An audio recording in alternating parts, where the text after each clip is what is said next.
Okay, good morning, friends. Let's go for Onkar.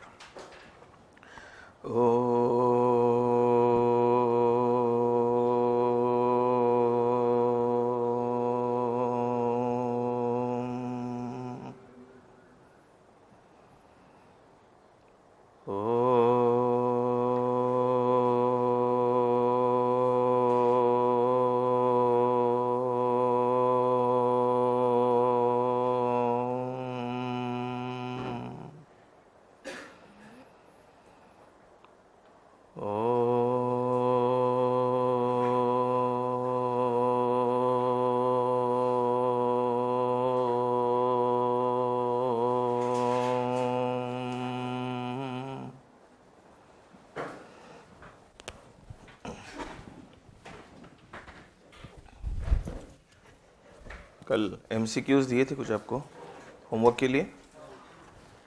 Let's go through them. Then we'll go to new type of questions.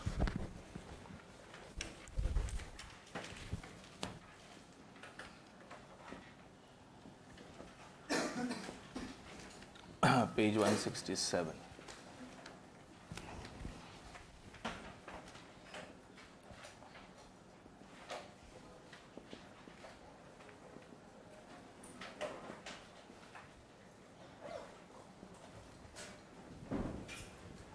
Question 20. A capital budgeting technique which doesn't require the computation of cost of capital for decision making process. Technique which doesn't require cost of capital. Which one? Payback period. Very good. Answer D. See, cost of capital we require for discounting purpose. So net present value, IRR, modified, all this are discounting techniques. So you don't need cost of capital for payback. Payback means simple. Number 21. If two alternative proposals are such that the acceptance of one should exclude the possibility of acceptance of another, then such proposals are called as mutually exclusive. Very good. That is, acceptance of one leads to rejection of another.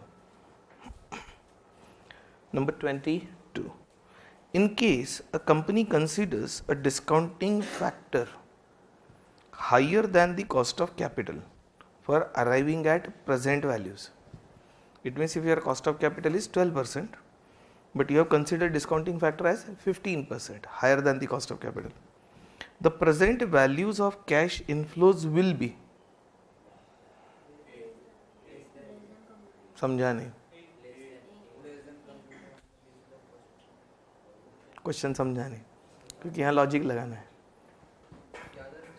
Cost of capital 12% है, ये आपका KE है, लेकिन आपने discounting factor use किया इससे higher वाला 15% वाला, तो प्रेजेंट वैल्यू पे क्या फ़र्क पड़ेगा. इसके जरा फैक्टर देते क्या मेरे को. 1 डिवाइड बाय 1.12,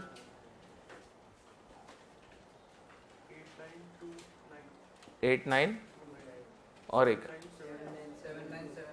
7, 7. ठीक है, वो तो ठीक है, वो छोड़ दो. 7, 1, 1, 8 बस हो गया. 1 डिवाइड बाय 1.15, 8696, 75, 65, बस हो गया. ये रोज कर रहे हैं हम. जरा देखेंगे क्या, 1 रुपए की वैल्यू इधर कितनी आ रही है प्रेजेंट वैल्यू, और इधर कितनी आ रही है. ये फैक्टर बढ़ता है तो शायद प्रेजेंट वैल्यू कम होती है. ये तो रोज ही कर रहे हैं, ऑब्जर्वेशन करना है. ये फैक्टर का रेट बढ़ेगा तो प्रेजेंट वैल्यू कम होगी. तो इससे यदि डिस्काउंटिंग करके प्रेजेंट वैल्यू निकाली तो कम आएगी, इससे निकाली तो ज़्यादा आएगी. तो आंसर कौन सा होना चाहिए. Right, A. It will be less than those computed on the basis of cost of capital. इससे निकालेंगे और वो डिस्काउंटिंग इससे करेंगे तो इसकी value will be less than those computed as per cost of capital. This will be lower than this. Right, ये ऐसा रिलेशन है. और इधर ऐसा है, हाँ, ये रेट हायर तो value lower. Answer A.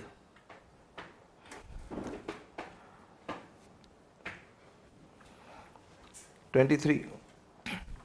The payback period technique is especially useful during times.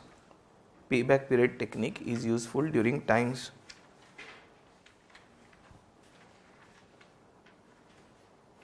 पता नहीं, एक मास्टर क्वेश्चन सॉल्व किया था क्या?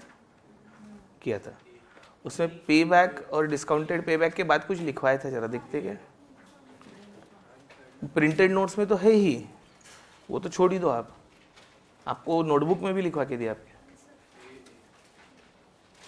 लिखवा के दिया शायद. When cash flows are uncertain, future cash flows are uncertain, then your objective will be to recover it as early as possible, right? So that in that case we use payback. दोस्तों MCQs answer करने के लिए simple रहते हैं, लेकिन MCQs can test your understanding. MCQs conceptual question design कर सकते हैं MCQs में.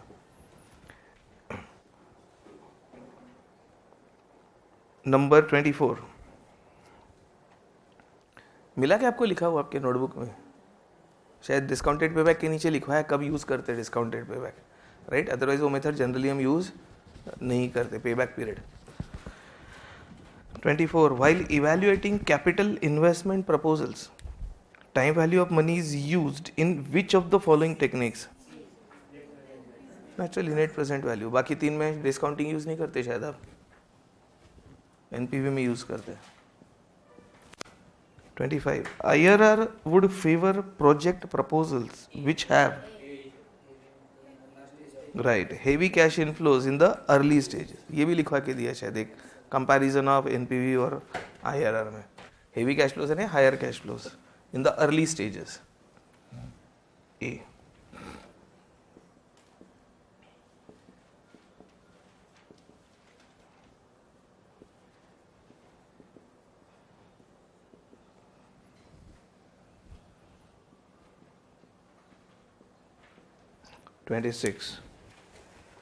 The reinvestment assumption in case of IRR technique assumes that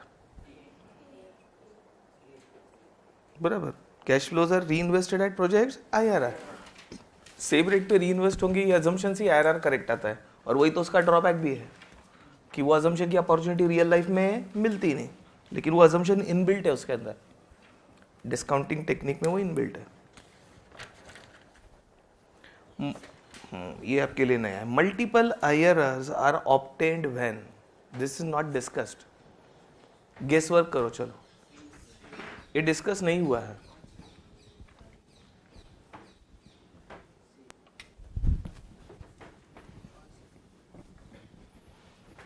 तो आपने सुन लेना है सिर्फ इसको.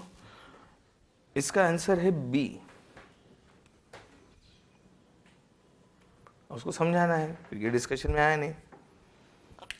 बी में क्या लिखा है? Cash flows reverse their signs during the project. Meaning आपको ईयर 1, 2, 3, 4, 5, 6 कैश फ्लोज दिए हैं.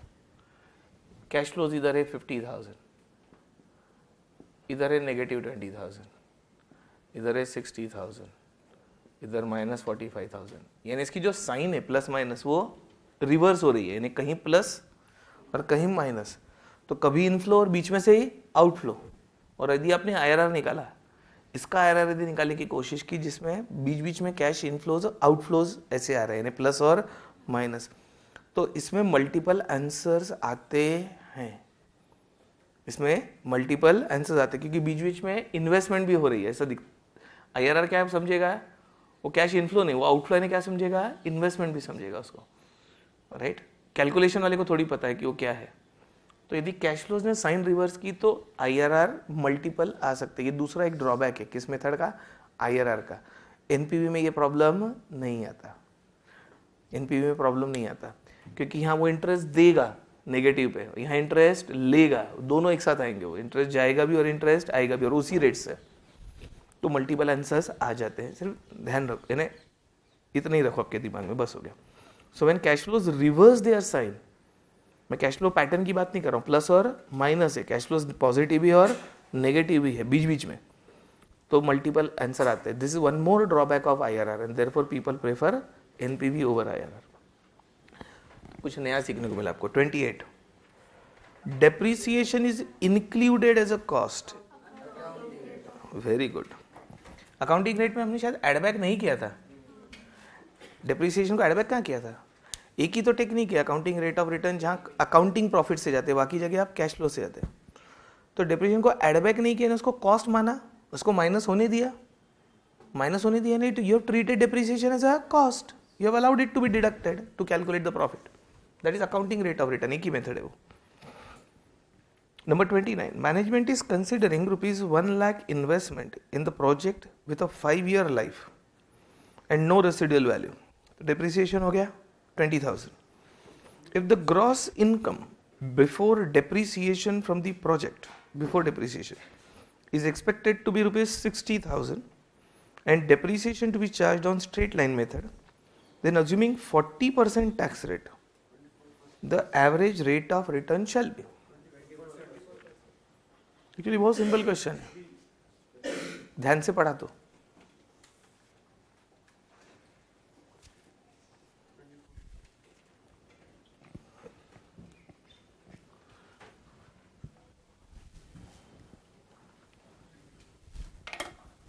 $60,000 क्या है आपका? इनकम बिफोर डिप्रिसिएशन है क्या? इसको शायद पीबीडीटी बोलते हैं हम। बिफोर डिप्रिसिएशन है, बिफोर टैक्स तो आएंगे ही ना। इसमें से डेप्रिसिएशन कितना जाएगा? 20,000। तो पीबीटी कितना बचेगा? 40,000।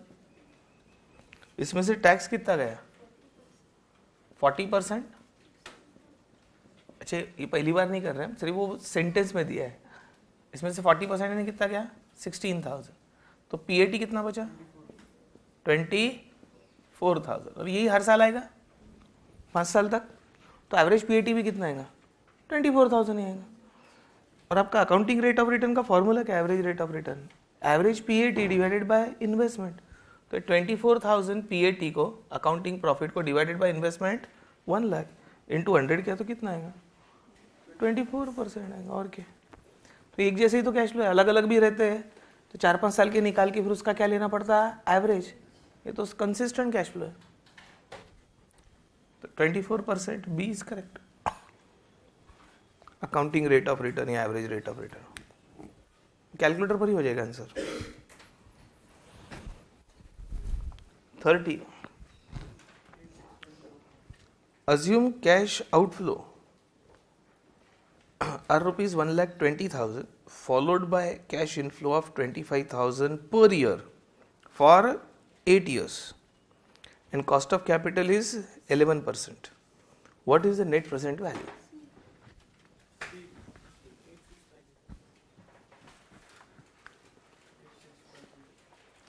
कंसिस्टेंट कैश फ्लो 8 साल तक, इसको डिस्काउंटिंग करने के लिए क्या करना पड़ता है? Annuity factor.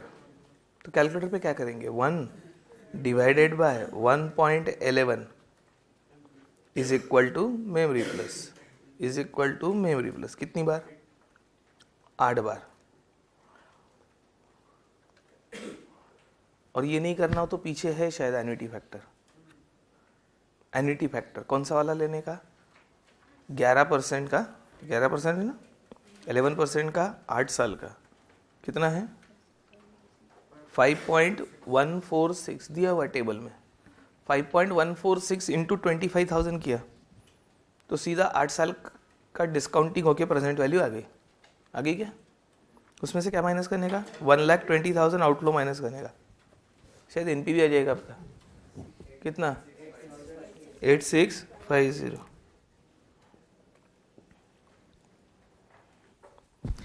ये आपके सेल्फ टेस्टिंग के लिए ही था वैसे भी, MCQs, राइट। आपको सॉल्व करते आ रहे हैं, मैंने ठीक ठीक पढ़ा लिया, आपको सॉल्व करते नहीं आ रहे हैं, वेस्ट हो गया हमारा पढ़ाया हुआ, राइट। 0, हमको पढ़ाते नहीं आता। आप तो होशियार हो, पढ़ाते हमको नहीं आता। हम आजकल ऐसे ही है भाई, टीचिंग इंडस्ट्री में आप पास नहीं हुए तो दोष किसका है? टीचर का है। टीचर के में भी तो फॉल्ट है, नहीं तो आप तो पास होना चाहिए, right. 31, what is internal rate of return for a project having cash inflows of 40,000 per year for 10 years? 40,000 cash inflow every year up to 10. And the cost यानी आपकी आउटफ्लो या इन्वेस्टमेंट 2,26,000। ओके, और IRR पूछा है। वैसे तो IRR निकालने के लिए बहुत मेहनत लगती है, राइट लेकिन एक तो ऑप्शन से जा सकते हैं, यानी 4 ऑप्शन में से कौन सा बेस्ट है, ऐसा।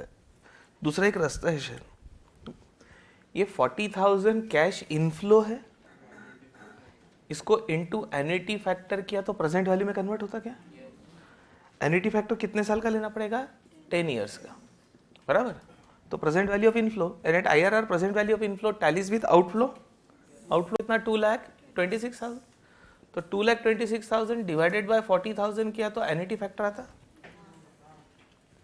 अच्छा, ऐसा नहीं किया, ऐसा बोल तो सकते नहीं आप। IRR निकाले ऐसे, कितना आया एन्युटी फैक्टर बोलो? कितना?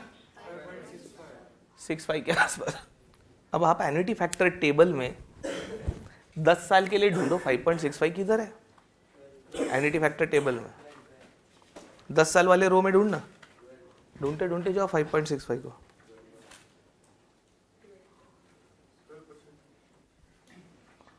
12% में 5.650 आया, मिला क्या?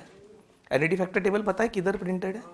10 साल का रो मिला, 12% के कॉलम में मिला क्या कहीं? 5.65 आ गया आंसर। 12% के कॉलम में मिला नहीं, 12% आया। ये भी एक रास्ता है दोस्तों। फर्स्ट इन फर्स्ट आउट चल रहा है नहीं ना? हाँ, मरवाएंगे तुम।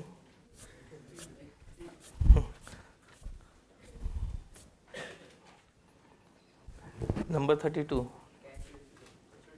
ऐसे रुक जाओ, पहले 31 का लिखना रह गया। 31 इज D 12%।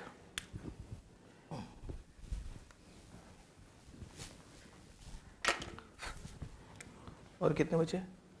2 ही बचे, 32 33।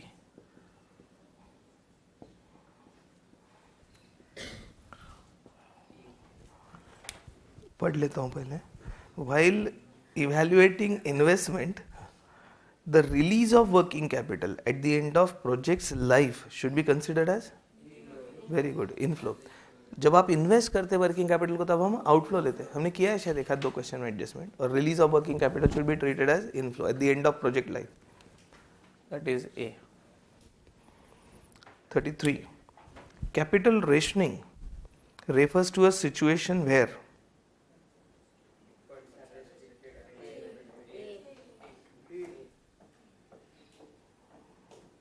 बराबर, आंसर इज ए। दूसरे में तो फंड्स आर अनलिमिटेड बोल रहे, फिर रेशनिंग का हुआ। कल रेशन दुकान पे कितना सारा भाषण मारा मैंने, हमारे ज़माने में लेके गया आपको, राइट। तो फंड्स आर रेस्ट्रिक्टेड, रेशनिंग यानी restriction, scarcity, and you have so many projects to choose from. और हमने 2 टाइप की सिचुएशन करके देखी, डिविजिबल प्रोजेक्ट्स और अनडिविजिबल इंडिविजुअल प्रोजेक्ट को कैसे चूज करना आउट ऑफ मल्टीपल प्रोजेक्ट्स। तो आंसर ए इज करेक्ट। ये हो गया आपके MCQs। कुछ क्वेश्चन बचे हैं वो देख लेते हैं, और कुछ और रह गया तो बैलेंसिंग फिगर होमवर्क, हाँ यदि छूट गया तो बैलेंसिंग फिगर होमवर्क। पहले मेरे हिस्से के 2 क्वेश्चन देख लेता है, रिप्लेसमेंट डिसीजन वाले होंगे शायद वो। Question 48 page 173। We try to cover little variety of questions, एक 2 हर वैरायटी के।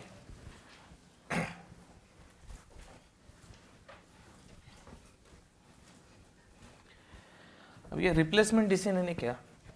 Basically you are using, let us say, one asset, one machinery, and you want to replace that machinery by another machine, then it is called replacement decision, right? One asset is replaced by another asset। तो replacement decision में आपको decision ये लेना है वो machine replace करना या नहीं, या वो असेट रिप्लेस करना या नहीं, that is a decision you have to take. तो समझो एक्स मशीन से आप वाई मशीन पे जा रहे हैं, तो वाई मशीन के कुछ पैसे लगेंगे, वो आउटफ्लो हुआ। लेकिन एक्स मशीन बेच के कुछ पैसे मिलेंगे, वो इनफ्लो हुआ। तो आप नेट आउटफ्लो लेंगे, यानी आप डिफरेंस लेंगे, कैलकुलेशन करते समय रिप्लेसमेंट में डिफरेंस लेंगे। फिर एक्स मशीन आपको कुछ 50,000 पर एनम कमा के देती थी, वाई आपको 80,000 पर एनम कमा के दे रही है, तो एक्स्ट्रा कितना मिल रहा है 30,000, यानी एक्स्ट्रा इन्वेस्टमेंट, इंक्रीमेंटल इन्वेस्टमेंट, ये क्वेश्चन सॉल्व होता है इंक्रीमेंटल अप्रोच से। इंक्रीमेंटल इन्वेस्टमेंट कितना गया, तो नई मशीन पे पैसा लगा, पुराने का आया, तो डिफरेंस कितना एक्स्ट्रा लगा, तो डिफरेंस इज एडिशनल इन्वेस्टमेंट। उसमें एडिशनल बेनिफिट कुछ मिलना चाहिए, एडिशनल बेनिफिट यानी इनफ्लो, एक्स से कितना मिलता था और वाई से कितना मिलेगा, और डिफरेंस इनफ्लो निकालना है आपको, दिया जाता है वैसे क्वेश्चन में। तो इंक्रीमेंटल आउटफ्लो और इंक्रीमेंटल इनफ्लो ये आपको पहले ढूंढ के निकालना है, फिर वो इंक्रीमेंटल इनफ्लो को डिस्काउंटिंग करना है, तो काय पे कन्वर्ट हो गया, प्रेजेंट वैल्यू पे। वो आउटफ्लो से कंपेयर करेंगे तो पता ही चल जाएगा एनपीवी पॉजिटिव है या नेगेटिव है, बाकी सब सेम। पॉजिटिव आया तो यस, पॉजिटिव एनपीवी आया, वो जो इंक्रीमेंटल इन्वेस्टमेंट हुई उस पर जो इंक्रीमेंटल रिटर्न मिला, एडिशनल रिटर्न, और समझो कॉस्ट ऑफ कैपिटल 12% है, और यदि एनपीवी पॉजिटिव आ रहा है, इंक्रीमेंटल इन्वेस्टमेंट पे जो रिटर्न मिला वो 12% से ज़्यादा है, तो आप रिप्लेस कर सकते हैं एसेट को, नहीं तो नहीं। लॉजिक इतना ही है दोस्तों, लॉजिकली इतना ही है। आपको incremental cash outflow, incremental cash inflow निकाल के बाकी डिस्काउंटिंग टेक्निक से सॉल्व करना है, उसको बोलते हैं रिप्लेसमेंट डिसीजन, क्योंकि उसमें दो मशीन का डेटा रहता है, बस इतना ही है। तो आपको हैंडल करना पड़ेगा, डिफरेंस करके देखते हैं। Question number 48, page 173।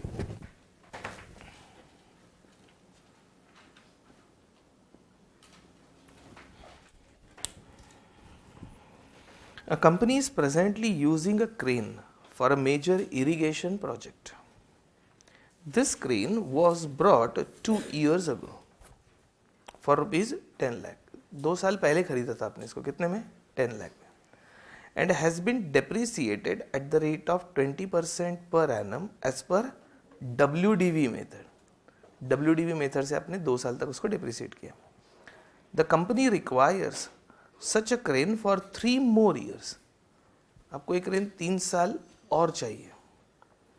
An improved version of this crane is available now for 20 lakhs. इस क्रेन का बेटर वर्जन अवेलेबल है for 20 lakhs. Determine the cash flows associated with replacement of existing crane by the improved crane. Given the following information, the salvage value of existing crane is equal to its book value, salvage value. The improved crane can be sold, improved crane can be sold after 3 years, 3 साल के लिए चाहिए ना आपको, for rupees 12 lakh. The existing crane, if used for 3 years, will have nil salvage value. Existing crane को use करेंगे तो 3 साल के बाद कुछ नहीं मिलेगा. The annual saving in operating expenses with the improved crane will be rupees 3 lakh. इसमें डायरेक्टली आपको सेविंग्स ही दिया इन ऑपरेटिंग एक्सपेंसेस, यानी नई क्रेन यूज करने से एज कंपेयर टू पुरानी क्रेन आपको कितने का सेविंग होगा, 3 लाख का. तो डायरेक्टली डिफरेंस ही दिया, यानी जो खर्चा पहले लगता होगा क्रेन पे, आप कोई इरिगेशन प्रोजेक्ट पे काम कर रहे हो, पुरानी क्रेन से खर्चा लगता है समझो 7 लाख, और नई क्रेन लगा दी तो खर्चा लगेगा 4 लाख, तो आपका खर्चे में सेविंग कितना हो गया, 3 लाख. ये सेविंग इन एक्सपेंसेस यानी इनफ्लो के जैसे ही हुआ ना, आउटफ्लो कम हुआ यानी 3 लाख का इनफ्लो हुआ, तो 3 लाख का सेविंग होगा वो क्रेन यूज करने से, नई वाली क्रेन यूज करने से, ऐसा लिखा है. तो ऑलरेडी डिफरेंस दिया है. The depreciation rate for improved crane is 30% per annum as per WDV method. दोनों जगह शायद मेथड WDV है, स्ट्रेट लाइन नहीं है. The effective tax rate for the company is 50%. Should the company replace the old crane? Assume cost of capital is equal to 10%. एक बार question और पढ़ना है.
एक बार और पढ़ लिया क्या आपने? और सॉल्व करते समय तीसरी बार पढ़ेंगे हम।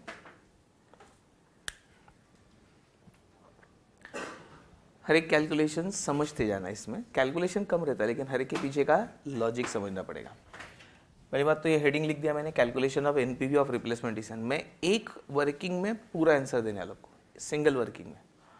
तो सभी कैलकुलेशन इधर होने वाले, पर्टिकुलर्स में जगह रखना, कैलकुलेशन इधर ही दिखाने वाला हूँ मैं। सिंगल वर्किंग में पूरा आंसर देने वाला हूँ, राइट। तो इधर भी जगह रखना और ये 4 कॉलम आपके, year, cash flow, discounting factor, DCF.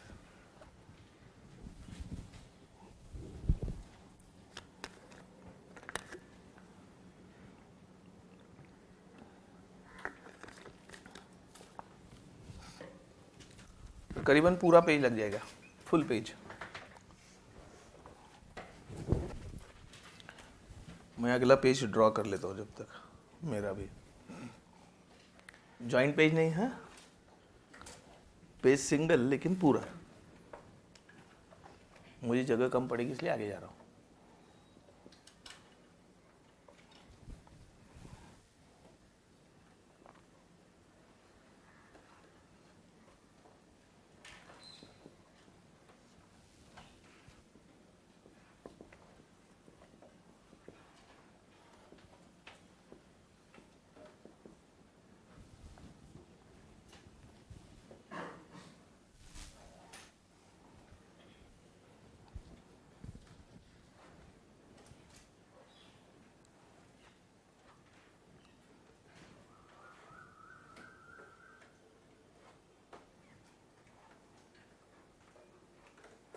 Ready? हो गया ड्राइंग पेंटिंग? फिर से चालू करते। I am reading again line by line, जो काम की चीज़ें लिखते जाएंगे। Now company at present is using some crane for the irrigation purpose. This crane was brought 2 years ago for 10 lakh. 2 साल पहले 10 लाख में खरीदा था। इसका क्या करने का? नहीं, 2 साल पहले 10 लाख खर्चा किए थे, वो गए। That is history, that is called sunk cost. वो 2 साल पहले हुए थे, आपको आज क्या हुआ वो देखना है। तो वो 10 लाख का कोई लेना देना फिलहाल नहीं है, उसको छोड़ देना। 10 लाख को आउटफ्लो मत दिखाना, कहने का मतलब वो 2 साल पहले का आउटफ्लो है, ऐसा बोलने का मतलब 10 लाख की फिगर काम में आएगी वो अलग बात है, वो 2 साल पहले का आउटफ्लो, उसको छोड़ दो। It has been depreciated at the rate of 20% per annum as per WDV।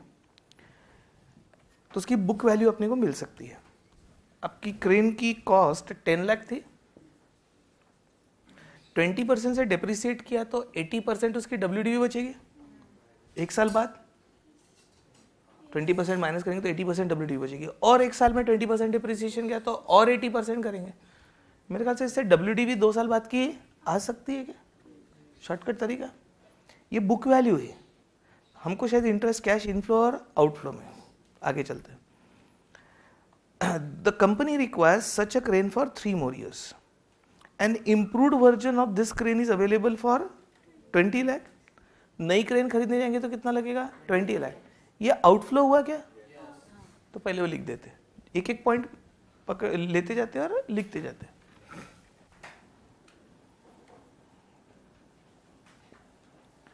Outflow on new crane,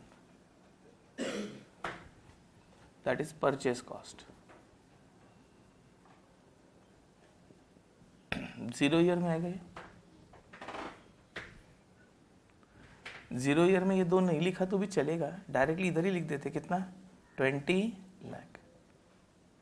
इधर भी लिखेंगे, इधर 1 लिखना पड़ेगा आपको, समझिए क्या? 0 डेट पे कैश फ्लो की वैल्यू सेम है, तो इधर लिख के वैसे कोई फायदा नहीं, डायरेक्ट उधर ही लिख दो। नेचुरली पुरानी क्रेन बेच के आएंगे भी पैसे, हैं, मैं अलग से लिखूंगा, ये जाएंगे वो आएंगे। 20 लाख की नई क्रेन है। आगे, determine the cash flows associated with replacement of existing crane. ठीक है, तो पहले पैराग्राफ में से एक ही फिगर काम की थी, कौन सी? 20 लाख। 20 लाख, 10 लाख 2 साल पहले की है, वो है, उसको संक कॉस्ट बोलते हैं, उसको बीच में लाना मत। अब पहला पॉइंट दिया, salvage value of existing crane is equal to its book value. पुरानी क्रेन को आप बेचेंगे तो पैसे मिलेंगे कितने? इक्वल टू बुक वैल्यू, तो बुक वैल्यू वो निकाली थी हमने। ध्यान रखना, वैसे बुक वैल्यू में मुझे इंटरेस्ट नहीं था। यदि सैलवेज वैल्यू अलग रहती, मुझे उसमें इंटरेस्ट है, जो पैसे आ रहे हैं उसमें इंटरेस्ट है। बुक्स ऑफ अकाउंट में क्या एंट्री चल रही है उसमें बहुत ज़्यादा इंटरेस्ट नहीं है। सिर्फ डेप्रिसिएशन पे एक ही काम आता, वो टैक्स वाले के लिए, बाकी और कोई काम में नहीं आता। Is that okay? तो मुझे एक्चुअली बुक वैल्यू में इंटरेस्ट नहीं है, मुझे एक्चुअल सैलवेज वैल्यू में इंटरेस्ट है। लेकिन क्वेश्चन बोलता है कि बुक वैल्यू और सैलवेज वैल्यू सेम है, तो वो फॉर्मूला इधर लिखेंगे और वो पैसे लेंगे, बराबर, पुरानी क्रेन बेच के। Right on B, salvage value of old crane, that is book value. Salvage value of old crane, that is book value.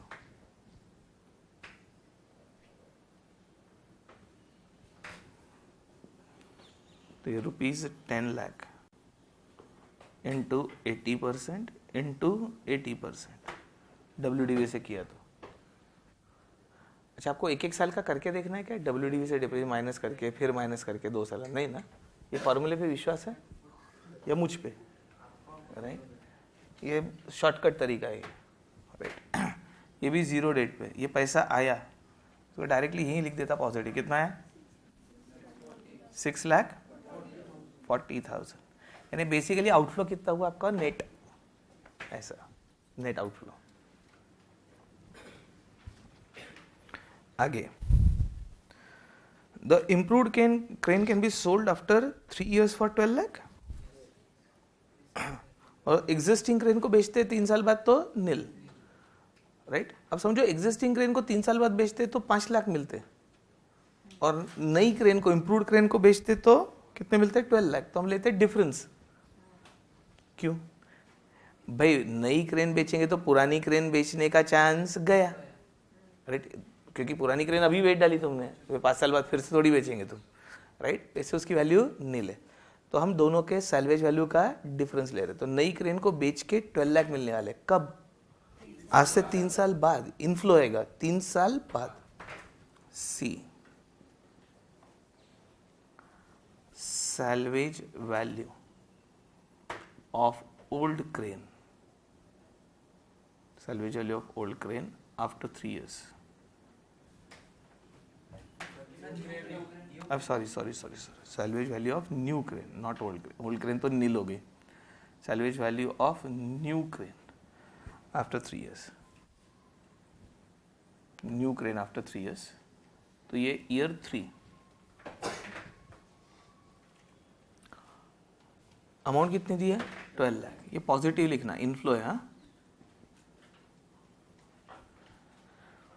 10% का 3rd ईयर का फैक्टर होना, यानी 1 divide by 1.1 is equal to 3rd year का 0.7513।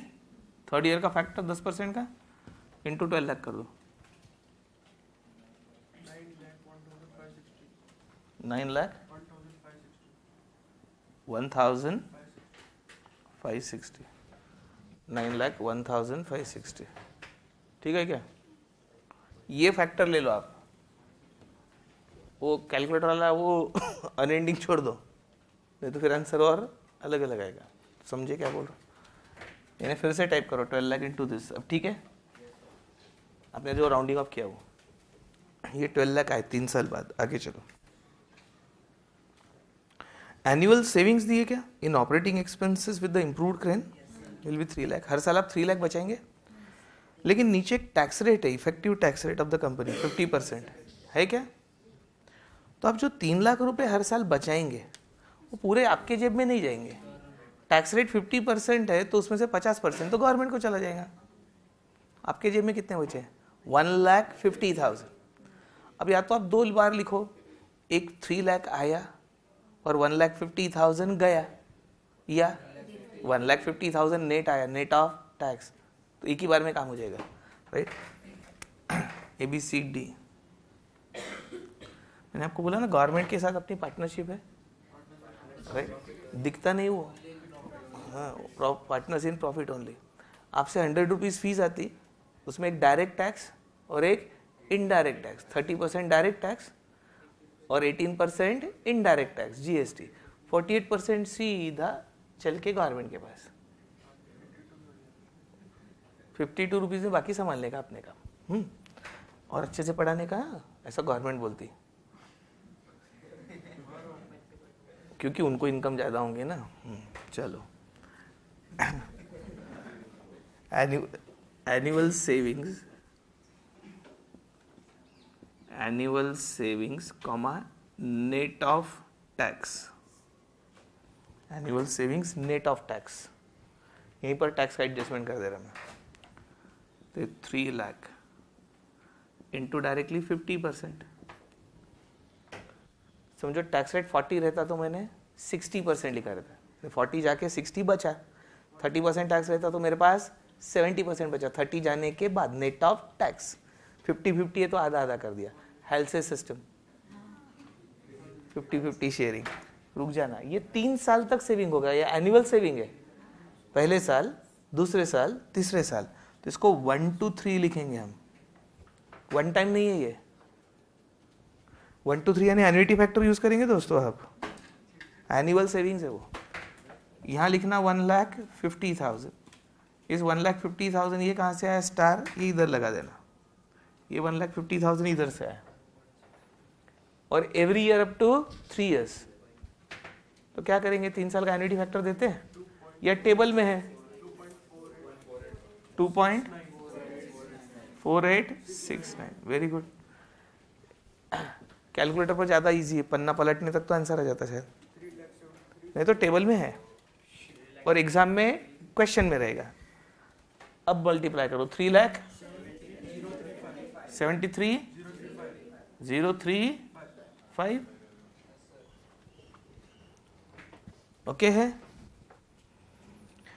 अभी जो नई crane खरीदेंगे, अगला point D, depreciation rate for improved crane will B 30% per annum as per WDV। मिला क्या, यहां तक लिख दिया तो। नई क्रेन की कॉस्ट कितनी है, 20 लाख, इस पे WDV से डेप्रिसिएशन मिलेगा कितना, 30%। एक्चुअली अपने को डेप्रिसिएशन में कोई इंटरेस्ट नहीं है, लेकिन टैक्स सेव होगा ना, तो टैक्स सेविंग के लिए लेना है, बाकी डेप्रिसिएशन हमको नहीं होना। हमने तो पूरा 20 लाख आउटफ्लो ले लिया है, तो इस पे टैक्स सेविंग निकालना बाकी है। तो मैं डेप्रिसिएशन पे टैक्स सेविंग निकालूंगा और उसको डिस्काउंटिंग करूंगा, 3 साल सेविंग होगा। WDV होने से डेप्रिसिएशन की अमाउंट अलग अलग आएगी, स्ट्रेट लाइन नहीं है, तो 3 साल अलग अलग डिस्काउंटिंग करेगा। मुझे सिर्फ टैक्स सेविंग होना, तो मैं इधर ले चलता हूं आपको, tax saving on depreciation. Point number E, tax saving on depreciation. 3 साल का काम करते हैं, टैक्स सेविंग ऑन डेप्रिसिएशन, सिर्फ टैक्स सेविंग लेना है।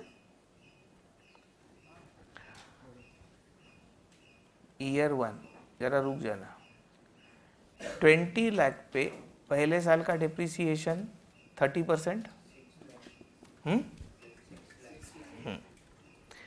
लेकिन इस पे टैक्स कितना बचेगा, 50%। तो इसको बाहर लिख रहा हूं, इंटू 50%, ये फर्स्ट ईयर का सेविंग। टैक्स सेविंग होना मुझे, सिर्फ डेप्रिसिएशन में इंटरेस्ट नहीं है। तो फर्स्ट ईयर में सेविंग हुआ 3 लाख, बराबर। अब ईयर 2,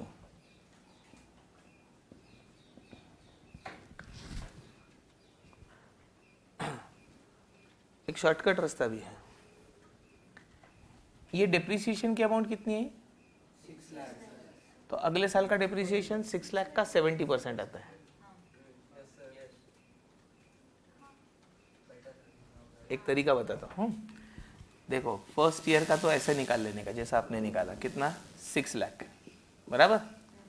फिर सेकंड ईयर से 70% ऑफ प्रीवियस और इज इक्वल टू पूरे डेप्रिसिएशन की लिस्ट मिलती है। 70% क्यों, क्योंकि 30% डेप्रिसिएशन माइनस करने से WDV बिकम्स 70% और उस WDV पे अगले साल का डेप्रिसिएशन 30%।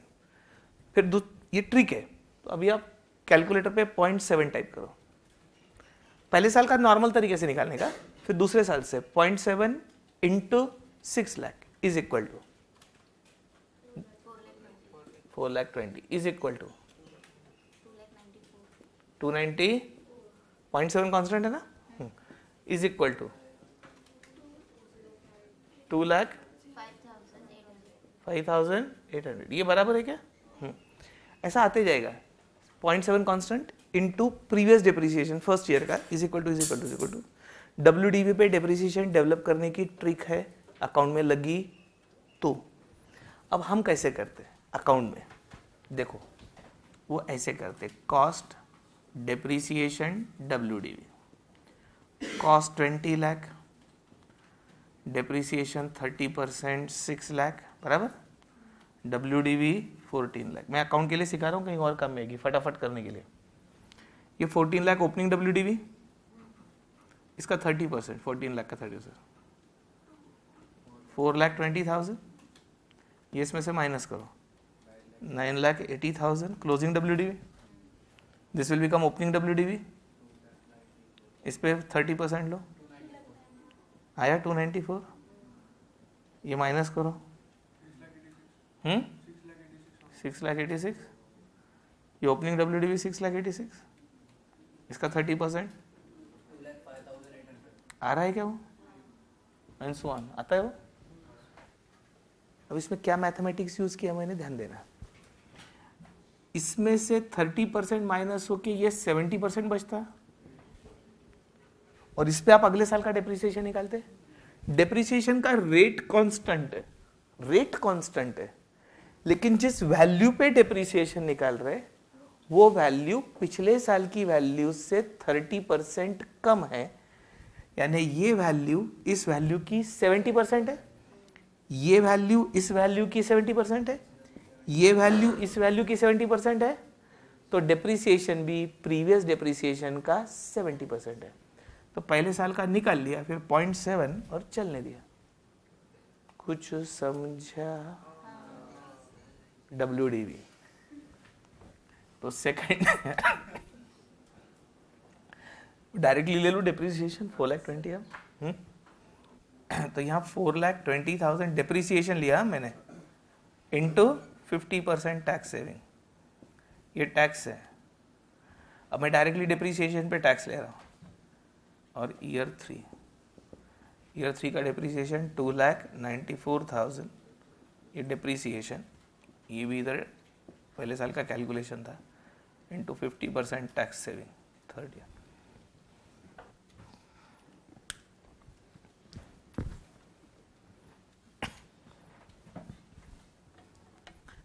आगे अभी और मस्त मस्त टॉपिक है, इसके आगे आपको कंटिन्यूअस कैलकुलेटर पे कैसे काम होता है वो भी सिखाऊंगा, मेमोरी फंक्शन यूज करके। लोन इंस्टॉलमेंट का प्रिंसिपल अलग, इंटरेस्ट अलग, ये निकाल दूँ। अब हो गया, समझ में आ गया आपके?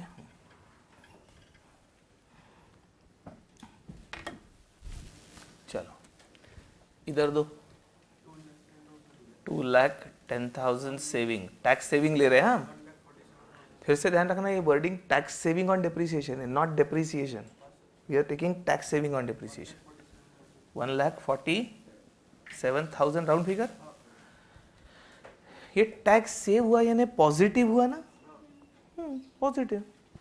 अब इसके डिस्काउंटिंग फैक्टर 10% के 0.9091, 0.8264, 7,513।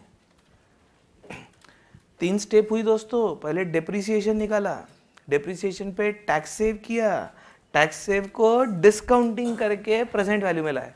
3 स्टेप परफॉर्म हुई है वहां पर। एक बार फिर से 2,730, ये देखिए अच्छे से बोलता, 1 लाख बोलने का नंबर, मोबाइल नंबर नहीं बोलने का, 1,73,544। हाँ ऐसे 1,10,440। एक्चुअली वो लैक्स और थाउजेंड मुझे क्यों लगते हैं, मैं वो कॉमा लिखता हूँ इसलिए लगते हैं, बट कॉमर्स लिखता हूँ।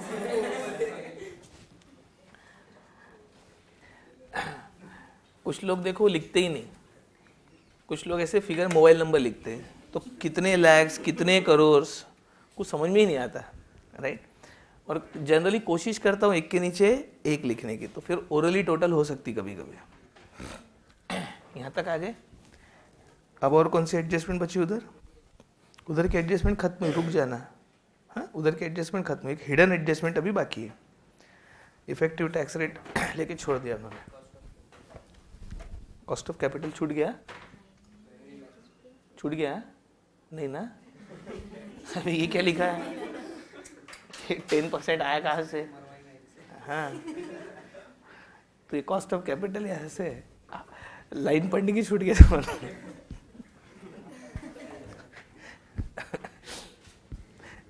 anyway, आपके किसी के ध्यान में आता कि एक हिडन एडजस्टमेंट जो वहां लिखी नहीं है, वहां पढ़ के कुछ भी नहीं मिलने वाला। हिडन बोला है, वहां कहाँ देख रहे हैं आप?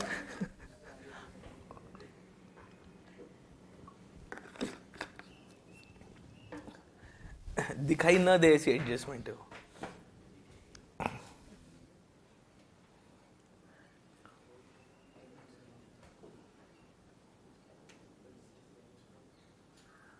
ट्राई करने में क्या हर्ज है?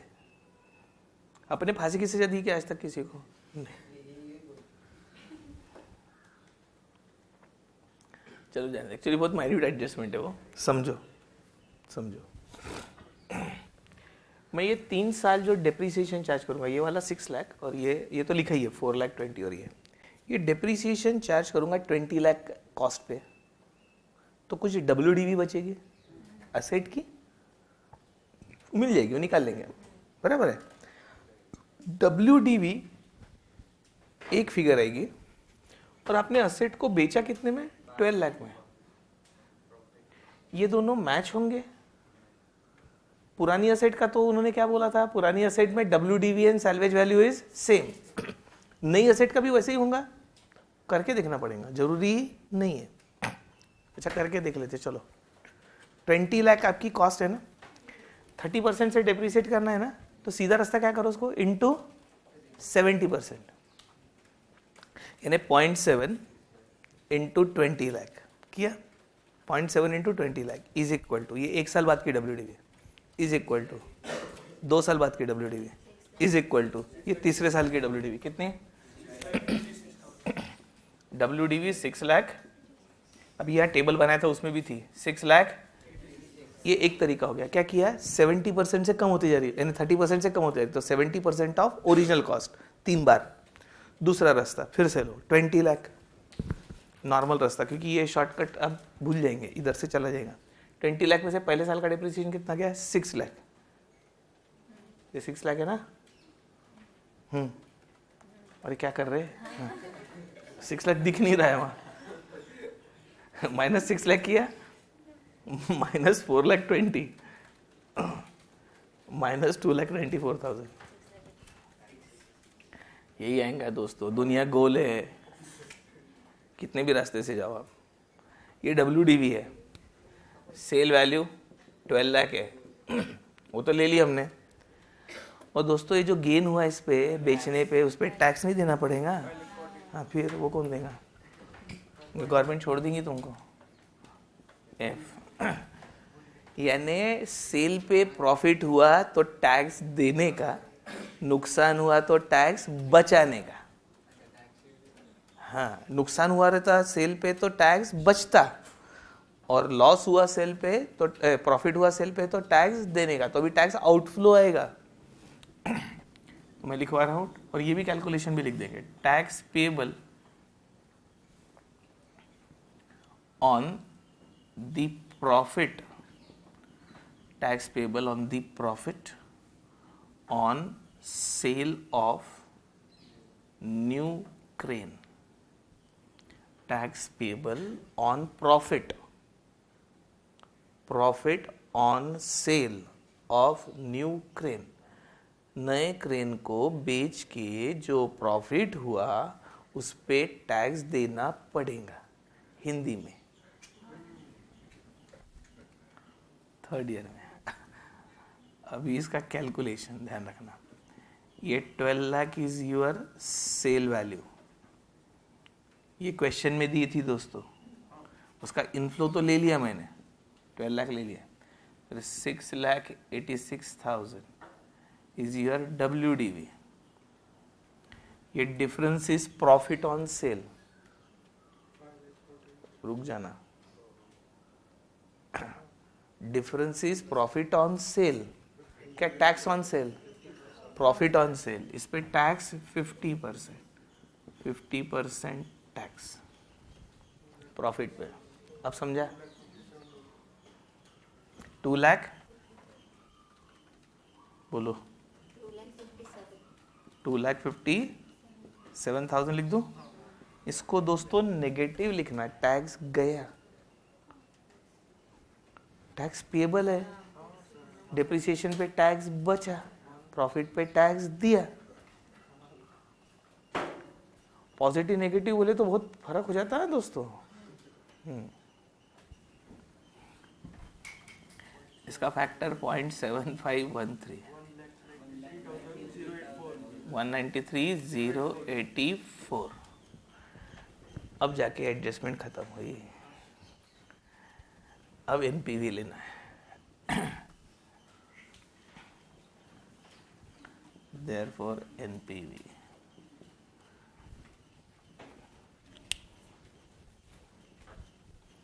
प्लस माइनस करते आओ. 2 ही माइनस है, एक ये आउटफ्लो माइनस है, एक वो टैक्स पेबल माइनस है, बाकी सब प्लस है शायद.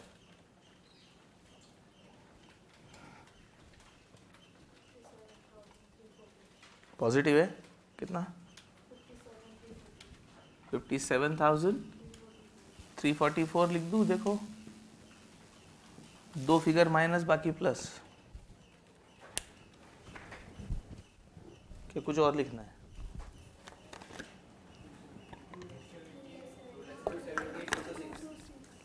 ठीक है, बदल देते अपने हाथ में. 2 लाख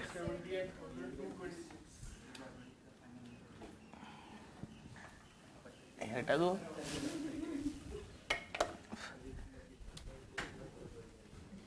2,78,226. 2,78,226 करके देख लो एक बार.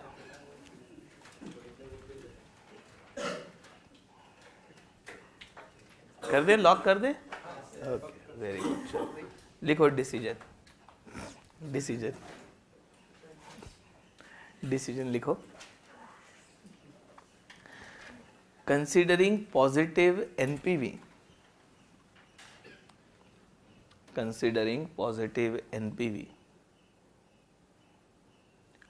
comma, it is advisable to replace old crane by new crane. It is advisable to replace old crane by new crane. एक और लेते, मजा है ना क्वेश्चन में.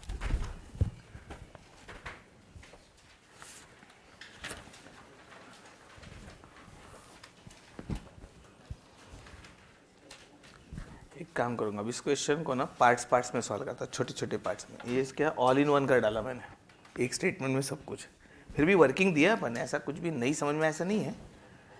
थोड़ा सा ब्रेक करके सॉल्व करते हैं इसको. 49 question. Question number 49. A company is considering the replacement of its existing machine by a new one. The written down value of the existing machine is rupees 50,000 and its cash salvage value is 20,000. The removal of this machine would cost rupees 5,000. इसको dismantle करने का 5,000 खर्चा लग जाएगा. And its cash salvage value is rupees 20,000. मैं कुछ line बदल गई मेरी, ऊपर चला गया. The removal would cost rupees 5,000 by way of labour charges. Sorry, the purchase price of the new machine is rupees 20 lakhs and it is expected life is 10 years. The company follows a straight line depreciation without considering scrap value. The other expenses associated with the new machine are carriage inward and installation charges are 15,000. Cost of training workers to handle the new machine are 5,000. These charges are to be capitalized. Additional working capital is rupees 10,000, which is assumed to be received back in last year. ऐसे नहीं लिखते तो भी पता है अपने को ये. And the fees paid to consultant for his advice to buy the new machine is rupees 10,000. The annual savings before tax but after depreciation from the new machine would amount to rupees 2 lakh. This is annual savings again. यानी old machine के जगह नई machine use करने से 2 लाख का saving होगा. ये saving उन्होंने बिफोर टैक्स लेकिन आफ्टर डिप्रिसिएशन दिया. ठीक है. The income tax rate is 35%. The companies required rate of return is 10%. Should the new machine be bought? एक बार और पढ़ो.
Gone through?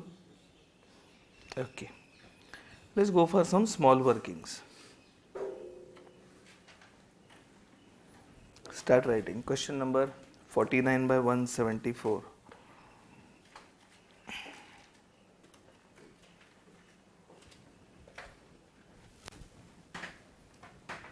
Number 1. Calculations for sale of existing machine. Calculations for sale of existing machine.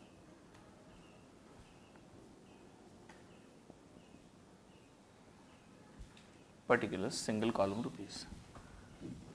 छोटी छोटी working करते understanding और better रहेगा.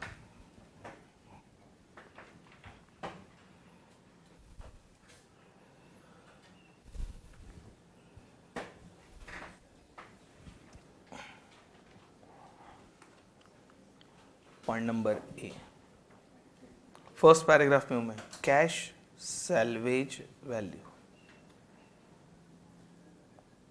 20,000. First paragraph. हाँ, cash salvage value 20,000 मिलेगी, लेकिन इसको डिसमेंटल करके बाहर ले जाने का 5,000 खर्चा लग जाएगा, यानी नेट पैसा 5,000 कम आएगा. B, removal charges of machine 5,000. तो सी में लिख रहा हूं मैं net salvage value.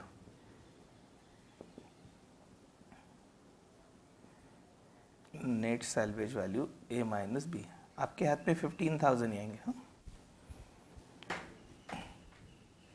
Net salvage value यानी इनफ्लो 15,000 आएगा, बराबर. लेकिन इस मशीन की WDV आपको दी है कितनी? 50,000. WDV ऑफ मशीन 50,000, बराबर. 50,000 बुक वैल्यू है, 15,000 आपके हाथ में है.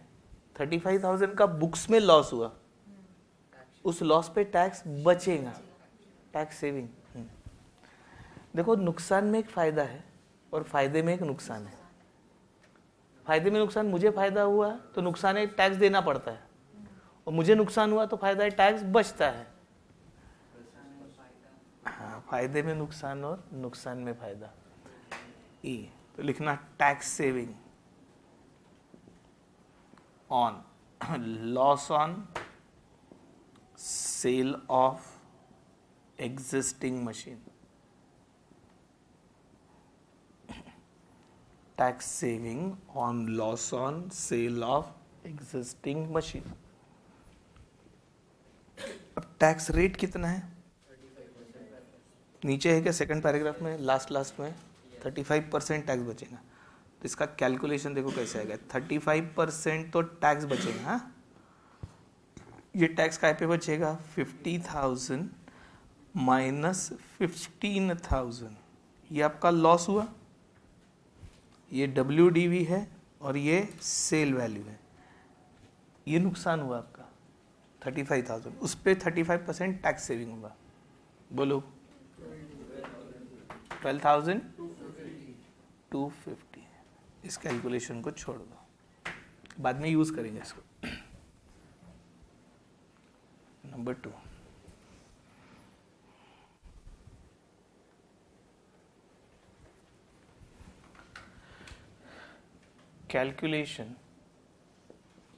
calculations for purchase of new machine। Calculations for purchase of new machine,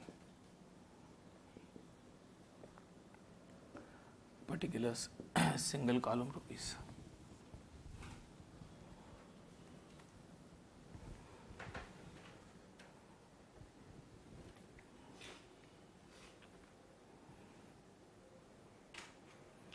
first paragraph में कुछ डेटा है, बाकी सेकंड पैराग्राफ में उसमें लिख रहा हूं मैं purchase price of new machine. First paragraph से purchase price of new machine. First paragraph के ऊपर से फोर्थ लाइन में कितनी 20 lakh purchase price of new machine 20 lakh मिल गया। अब सेकंड पैराग्राफ में कुछ खर्चे जो इसमें ऐड करने पड़ेंगे, बराबर है, जो उसके इंस्टॉलेशन से रिलेटेड है, वो कैपिटलाइज करने पड़ते हैं। कुछ एक्सपेंसेस टू बी कैपिटलाइज बोला है। वो मशीन को लाने का, कैरेज इनवर्ड, इंस्टॉलेशन का, ये सब खर्चा शायद कैपिटल एक्सपेंडिचर में गिना जाता है। अकाउंट्स वन टाइम खर्चा है वो, it is added in the cost of machine. तो उसमें कुछ खर्चे ऐड करना है। Carriage inward and installation,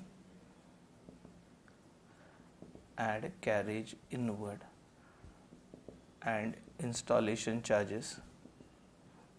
basic accounting use कर रहे हैं 15,000। ऐड में कंटिन्यू करना है ट्रेनिंग टू वर्कर्स। वो नई मशीन चलाना सिखाना पड़ेगा आपको वर्कर को। ट्रेनिंग टू वर्कर्स 5,000 ये सब ऐड करना है। अच्छा उसके आगे लिखा है these are to be capitalized. मुझे एक खर्चा और नजर आ रहा है जो ऐड करना है, वर्किंग कैपिटल मशीन की कॉस्ट में। हाँ एक कंसल्टेंट की फी पे की है फॉर परचेस, वो fees is related to purchase of machine है क्या। देखो आगे consultant fee for purchase, so वो ऐड करनी पड़ेगी। कंसल्टेंट्स फी वो related to purchase of machine है क्या, देख लो आप। तो कंसल्टेंट्स फी इज 10,000। इससे मुझे मिल जाएगी therefore total capital cost, therefore total capital cost of machine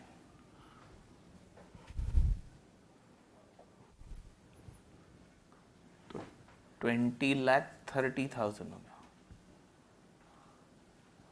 20,30,000 is total capital cost of machine. ये इसलिए निकाला दोस्तों, डेप्रिसिएशन इस पे लेना है। हाँ अकाउंट में भी ऐसे ही करते हैं आप। अकाउंट प्लस कॉस्टिंग के साथ एफएम पढ़ रहे हैं ना दोस्तों। लाइफ इज 10 years ऊपर वाले पैराग्राफ में, ऊपर वाले विदाउट कंसिडरिंग सैल्वेज वैल्यू ऊपर वाले पैराग्राफ में। तो देयरफॉर एनुअल डेप्रिसिएशन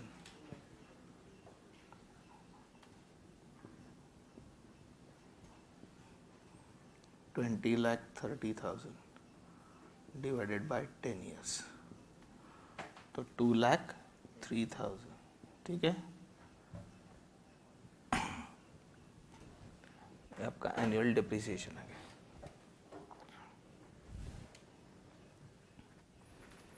एक एनुअल कैश फ्लो निकाल लेते हैं।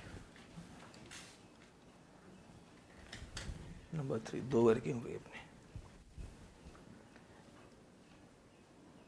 Calculation of annual cash flow, calculation of annual cash flow due to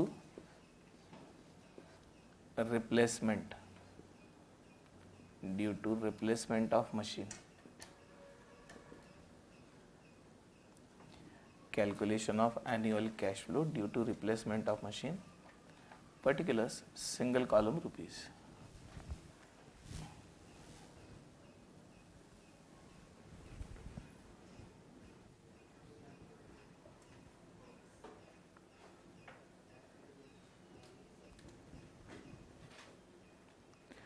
अब ये रिप्लेसमेंट करने से एडिशनल क्या फायदा होगा वो निकाल रहे।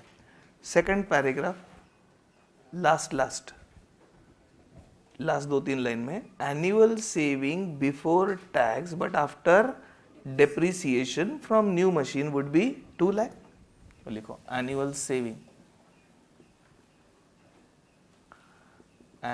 Saving before tax but after depreciation, tax के पहले लेकिन डेप्रिसिएशन के बाद, यानी पीबीटी हुआ ना, प्रॉफिट बिफोर टैक्स दिया हुआ है क्वेश्चन में, कितना 2 लाख। इन्होंने दोस्तों डेप्रिसिएशन माइनस कर दिया है, टैक्स नहीं हुआ है, तो पहले टैक्स माइनस करो। डेप्रिसिएशन कर दिया उन्होंने, less tax at the rate of, कितना था वो, 35%, 70,000। Therefore, savings after tax 1,30,000, savings after tax. और दोस्तों इसको ऐड बैक कौन करेगा, किसको, डेप्रिसिएशन को, ऐड बैक डेप्रिसिएशन। डेप्रिसिएशन कहाँ है, तो WN2 का रेफरेंस दे दो, WN2 में है इधर 2,03,000। इसका लॉजिक बताया, मैं डेप्रिसिएशन को ऐड बैक क्यों कर रहा हूँ, मैं पूरी असेट की कॉस्ट एक ही बार में लूंगा ना, इसको आउटफ्लो दिखाऊंगा ना, किसको, 20,30,000 का आउटफ्लो दिखाने वाला हूँ मैं, तो इसको भी आउटफ्लो दिखाएंगे जीरो डेट पे, और ये हर साल भी दिखाएंगे, तो 2-2 बार एक चीज थोड़ी दिखाएंगे। लेकिन ये क्यों करना पड़ता है, सिर्फ टैक्स के लिए, टैक्स की लायबिलिटी तो गलत आएंगी, इसलिए वापस ऐड बैक कर दिया। तो आपको मिल जाएगा देयरफॉर एनुअल कैश फ्लो या एनुअल कैश इनफ्लो 3,33,000 हर साल कैश में बचत होंगी आपकी। इतना कैश फ्लो जनरेट होगा मशीन रिप्लेस करने से, समझा, कैश फ्लो इतना आएगा हर साल। कितने साल तक, 10 साल तक। उसको एन्युटी फैक्टर से काम करेंगे।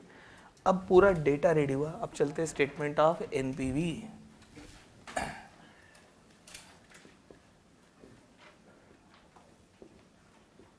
स्टेटमेंट ऑफ एनपीवी, जगह कम हो गई मेरे पास, पर्टिकुलर्स 4 कॉलम लगेंगे दोस्तों। मेरे पास जितना स्पेस है उसमें एडजस्ट करूंगा अब मैं। आप अच्छे से लिखना, year, cash flow, discounting factor कितने % वाला है, कॉस्ट ऑफ कैपिटल कितना है, 10%, और DCF।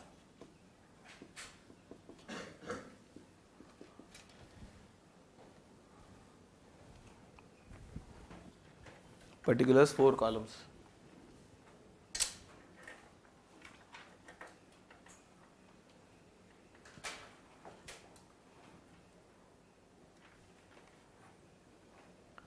Particulars year cash flow discounting factor DCF।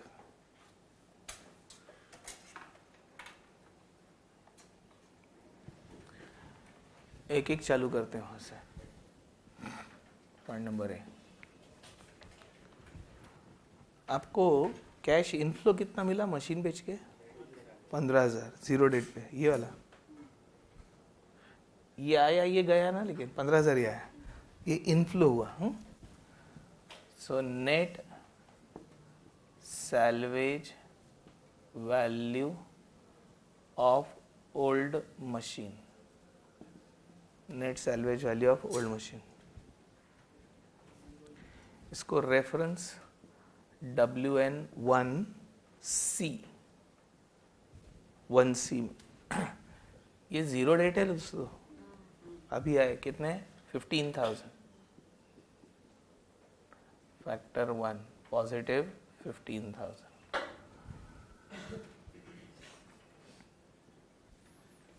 पैसे आए बेच के, ये एक एडजस्टमेंट।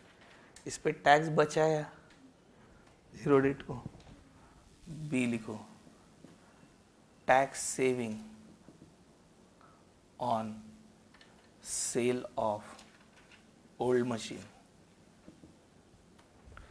रिप्लेसमेंट का यही है, पुरानी नई दोनों का कैलकुलेशन करना पड़ता है। टैक्स सेविंग उधर से on sale of old machine, उसको WN1E 1E में टैक्स सेविंग। ये भी जीरो डेट 12,250। मशीन लॉस में बेची, ये नुकसान है। मशीन लॉस में बिकी ना आपकी, कम कीमत में बिकी, ये नुकसान हुआ, फायदा हुआ, टैक्स बचा 1। ये पॉजिटिव 12,250। वर्किंग 1 में से 2 एडजस्टमेंट आ गए। वर्किंग 2 में चलते, उधर से काम हो गया अपना। ये पैसा गया capital expenditure outflow zero date पे। Point number C, purchase cost of new machine, इसको reference WN2 purchase cost of new machine WN2। ये जीरो डेट पे, इधर लिखना हो तो लिख देते। 20 लाख 30,000 गए, ब्रैकेट 20 लाख 30,000। ये आउटफ्लो गया।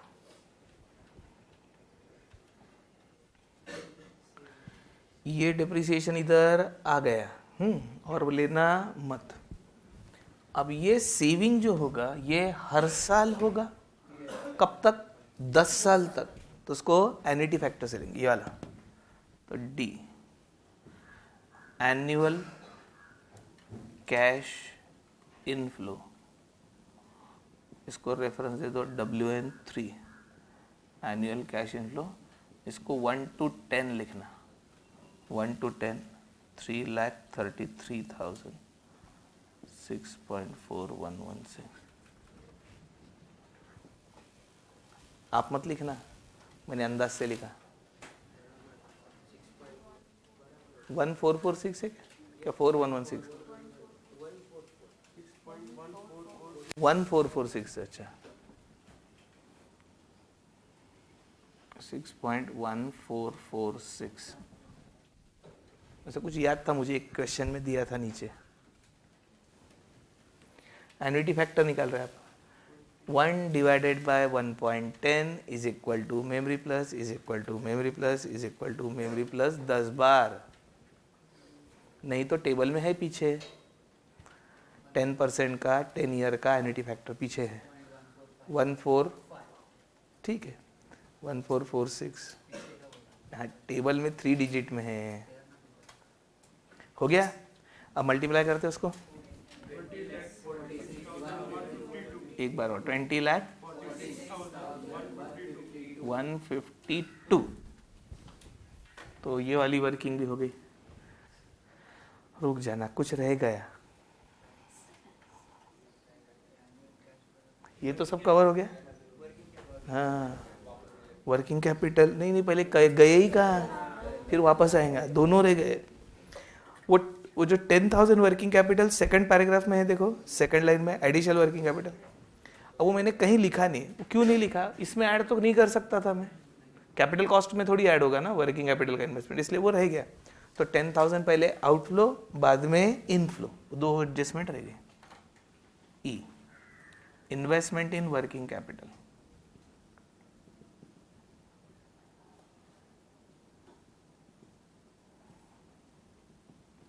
ये पहले जीरो डेट पे जाने दो इसको, 10,000 आउटफ्लो,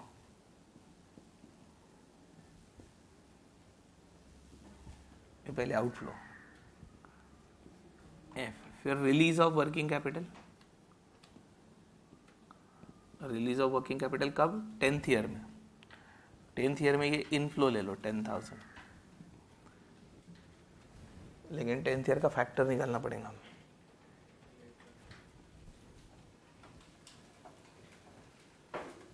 पीछे भी मिल जाएगा पॉइंट, ओके 3855 ले लूँ 10th ईयर का, तो 3,855 पॉजिटिव लेना, 3855 इन्वेस्टमेंट और रिलीज।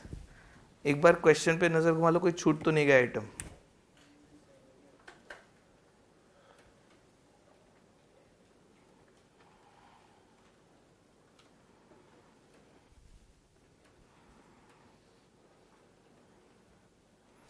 हो गया सब कवर्ड। अब देखो एंट्री पॉजिटिव आती है, पॉजिटिव है क्या, 257 पॉजिटिव नेगेटिव,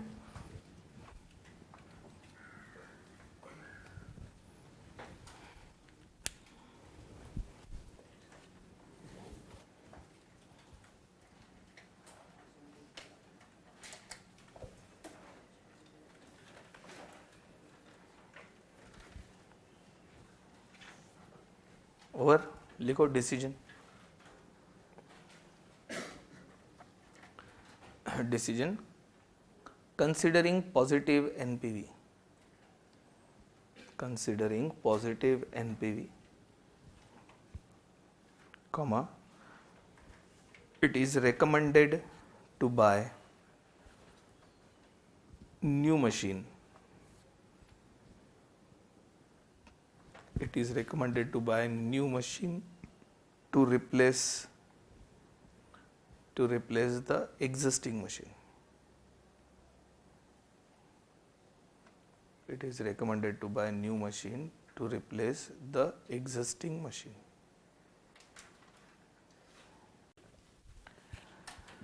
Right. ये एक बड़ा टॉपिक खत्म हुआ, कैपिटल बजटिंग। प्रैक्टिस क्वेश्चन में कुछ छूट गए होंगे तो बैलेंसिंग फिगर होमवर्क।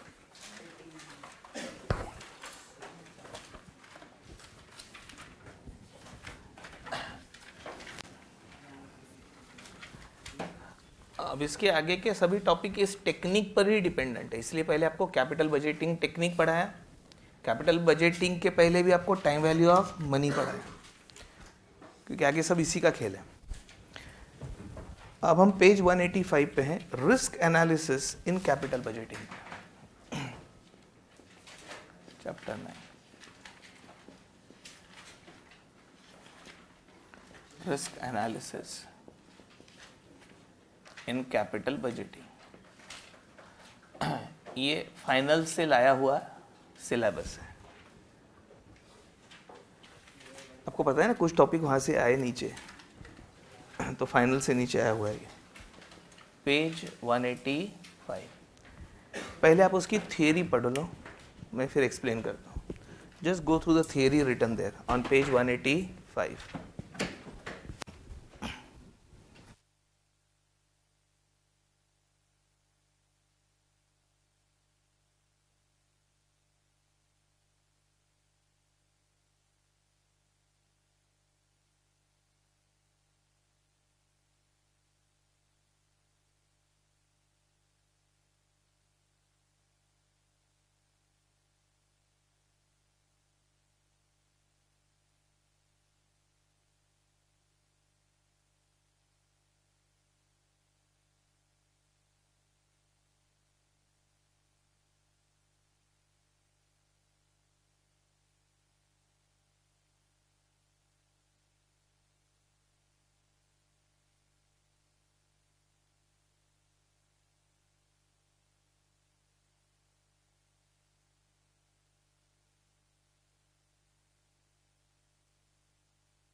कुछ पढ़ा क्या?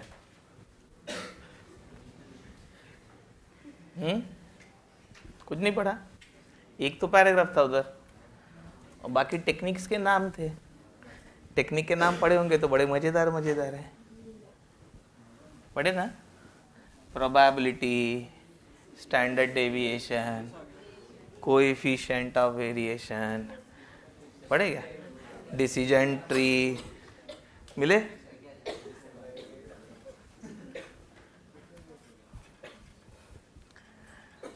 आप स्टैटिस्टिक्स कभी तो भी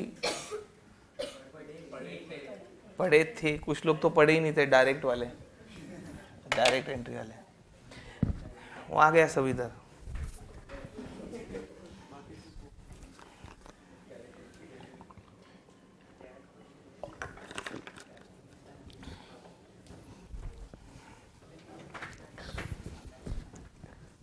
इंस्टीट्यूट ने रखी तो है डायरेक्ट एंट्री, लेकिन सिलेबस ऐसा है कि जो उधर से आए वो मार खाए।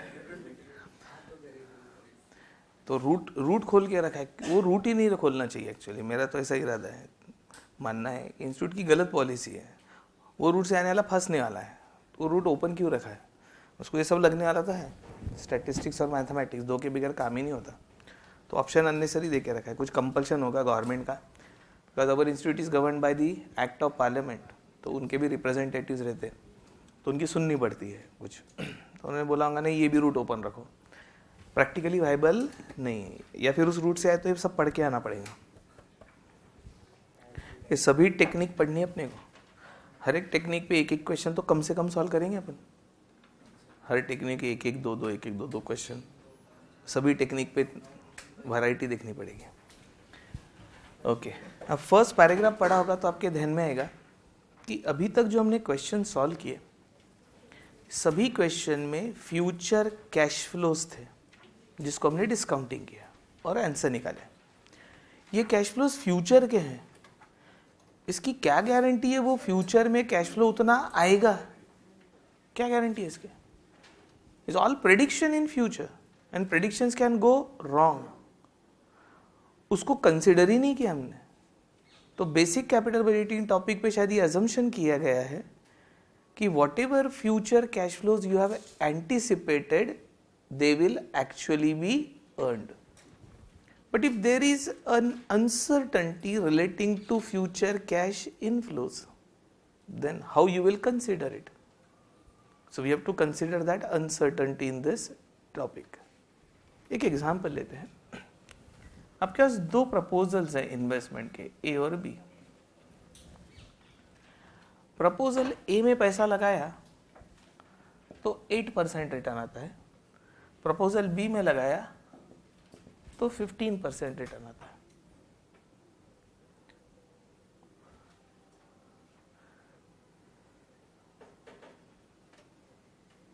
अपन सिर्फ पन्ने पलटाते, पेंसिल निकालते, स्केल निकालते, इरेजर से इरेज करते, बस यही काम करते रहते हैं अपन आधे से ज़्यादा time. Okay, I am quoting another example.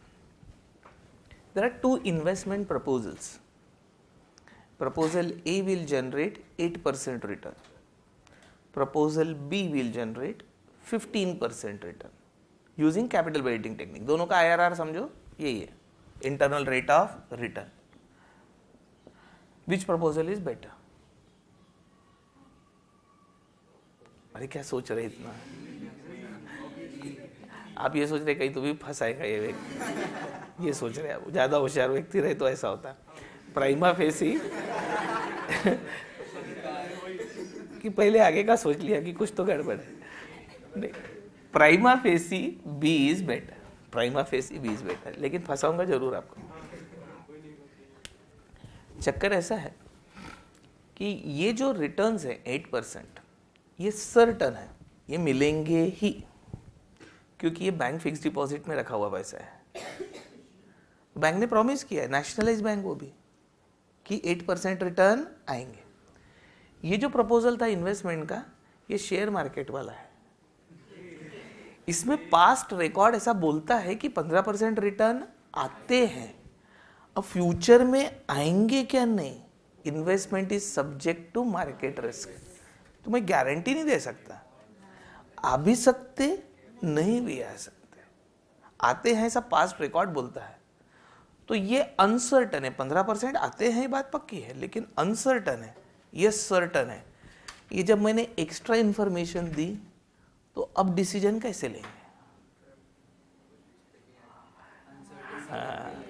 Uncertainty कितनी है, रिस्क टेकिंग एबिलिटी कितनी है, ये फैक्टर कहाँ कंसिडर किया हमने इसके पहले?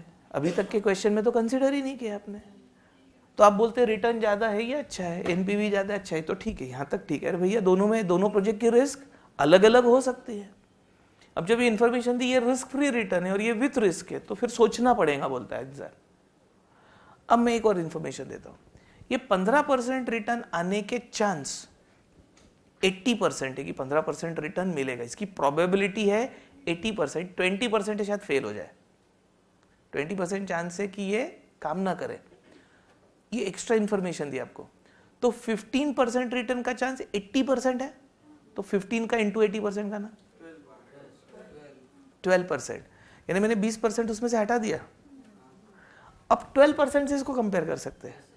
अब अच्छा है प्रपोजल। तो ये जो अनसर्टनिटी है ये कंसिडर करके फिर डिसीजन लेना है, बिकॉज डिफरेंट प्रोजेक्ट में involve different amount of risk. Risk is related to always uncertainty, ये पहले भी बात हुई हमारी। Whenever there is uncertainty means there is a risk. तो अनसर्टनिटी को ही रिस्क से गिनते हैं, और रिस्क गिनने के अलग अलग तरीके हैं, वो एक एक मेथड में हम देखते जाएंगे, राइट। हर मेथड के कुछ प्लसेस एंड माइनसेस। उसमें से पहली मेथड लेते हैं प्रोबेबिलिटी। ये जो अभी दिखाया ना आपको झलक, प्रोबेबिलिटी तो थी, इसका क्या किया था अपन ने 80%, तो फिर सर्टन कैश फ्लोज आ गए उस टाइप का। तो पहले प्रोबेबिलिटी असाइनमेंट का क्वेश्चन देखते हैं, 1 बाय 1 देखते जाएंगे आप techniques.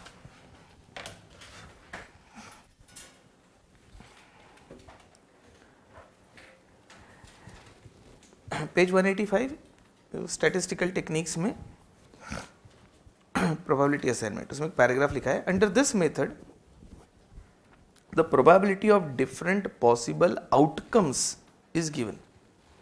One has to calculate the expected values of cash flows of all possible outcomes, and adding them together we get the total expected value of cash flows of each project. We can then discount these expected cash flows with appropriate discount rate to get the NPV.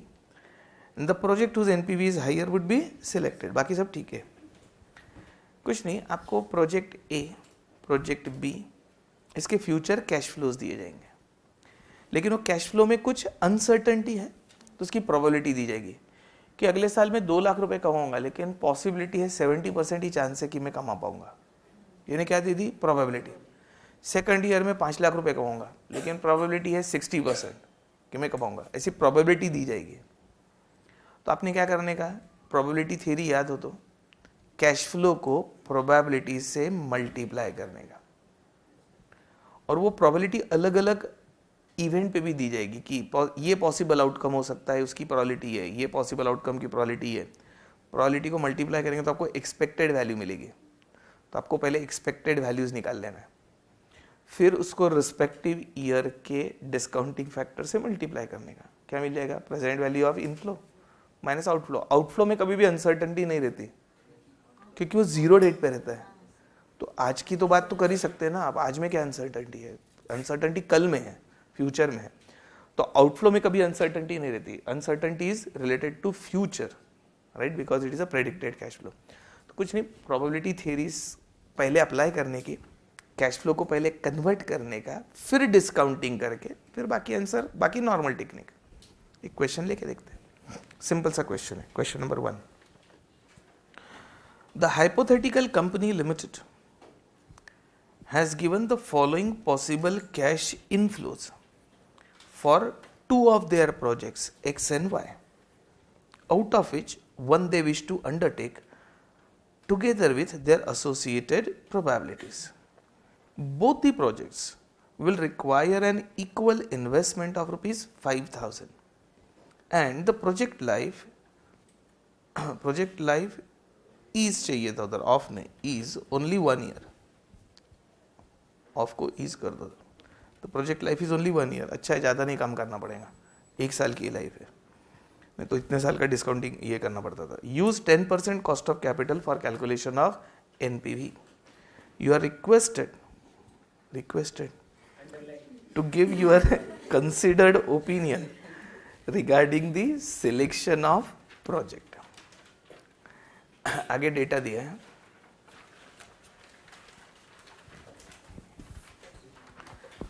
Possible event में A B C D E, right. अगले page पे यानी event A happens, project X का cash inflow रहेगा 4000, लेकिन ये event की possibility है 0.1, यानी 10% है कि इवेंट है ना, समथिंग विल हैपन। देखो, future prediction is always dependent upon happening और non happening of certain events. जैसे एग्जांपल के लिए मेरी सेल्स प्राइस ये रही गुड्स की, क्वांटिटी इतनी सोल्ड हुई तो इतना प्रॉफिट हो सकता है, लेकिन सेल्स प्राइस ये रही, क्वांटिटी सोल्ड ये रही, वेरिएबल कॉस्ट ये रही, तो प्रॉफिट इतना हो सकता है। अलग अलग पॉसिबिलिटीज को उन्होंने जज किया है, उसके डिस्क्रिप्शन नहीं दिया, उसको नाम दे दिया है ABCD। 5 पॉसिबल या 5 पॉसिबिलिटीज है अलग अलग, 5 अलग अलग पॉसिबिलिटी पे 5 अलग अलग आउटकम्स आ सकते हैं। वो आउटकम कैश इनफ्लो में दिए हैं, उसकी प्रोबेबिलिटी दी है हर एक आउटकम की। प्रोजेक्ट वाई की भी कैश फ्लो दिए हैं और उसकी प्रोबेबिलिटी दी है। ठीक है, क्वेश्चन खत्म हुआ। एक बार पीछे और इधर दोनों पढ़ लेना।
पहले उसकी एक्सपेक्टेड वैल्यू निकाल लेते हैं, बाद में एनपीवी निकालना बहुत आसान काम है क्योंकि एक ही साल का है।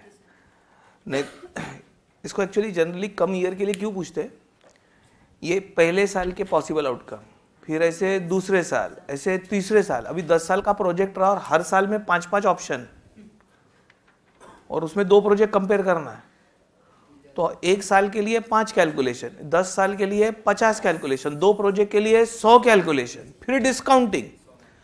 नहीं, इसलिए वो जनरली स्मॉल क्वेश्चन पूछते हैं, बहुत ज़्यादा नहीं पूछते क्योंकि कैलकुलेशन बहुत ज़्यादा इन्वॉल्व हो जाते हैं। जनरली इसलिए सिंपल क्वेश्चन पूछते हैं यदि पूछे तो, right. They don't go for a very complicated one, क्योंकि उतने मार्क्स के लिए पूछेंगे नहीं वो। तो 1 साल का होने से बहुत आसान काम है। Let's go question 1/185, hypothetical company limited.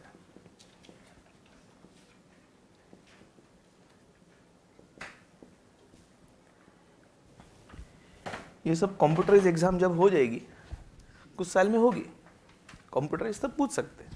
आपको सिर्फ वो एक्सेल फाइल में फॉर्मूले डालने लेने, लॉजिक लगाना, सिर्फ कैलकुलेशन आपको नहीं करना है, फॉर्मूले आपको आने चाहिए, क्या लॉजिक से सॉल्व होगा, बाकी काम वो कंप्यूटर कर देगा।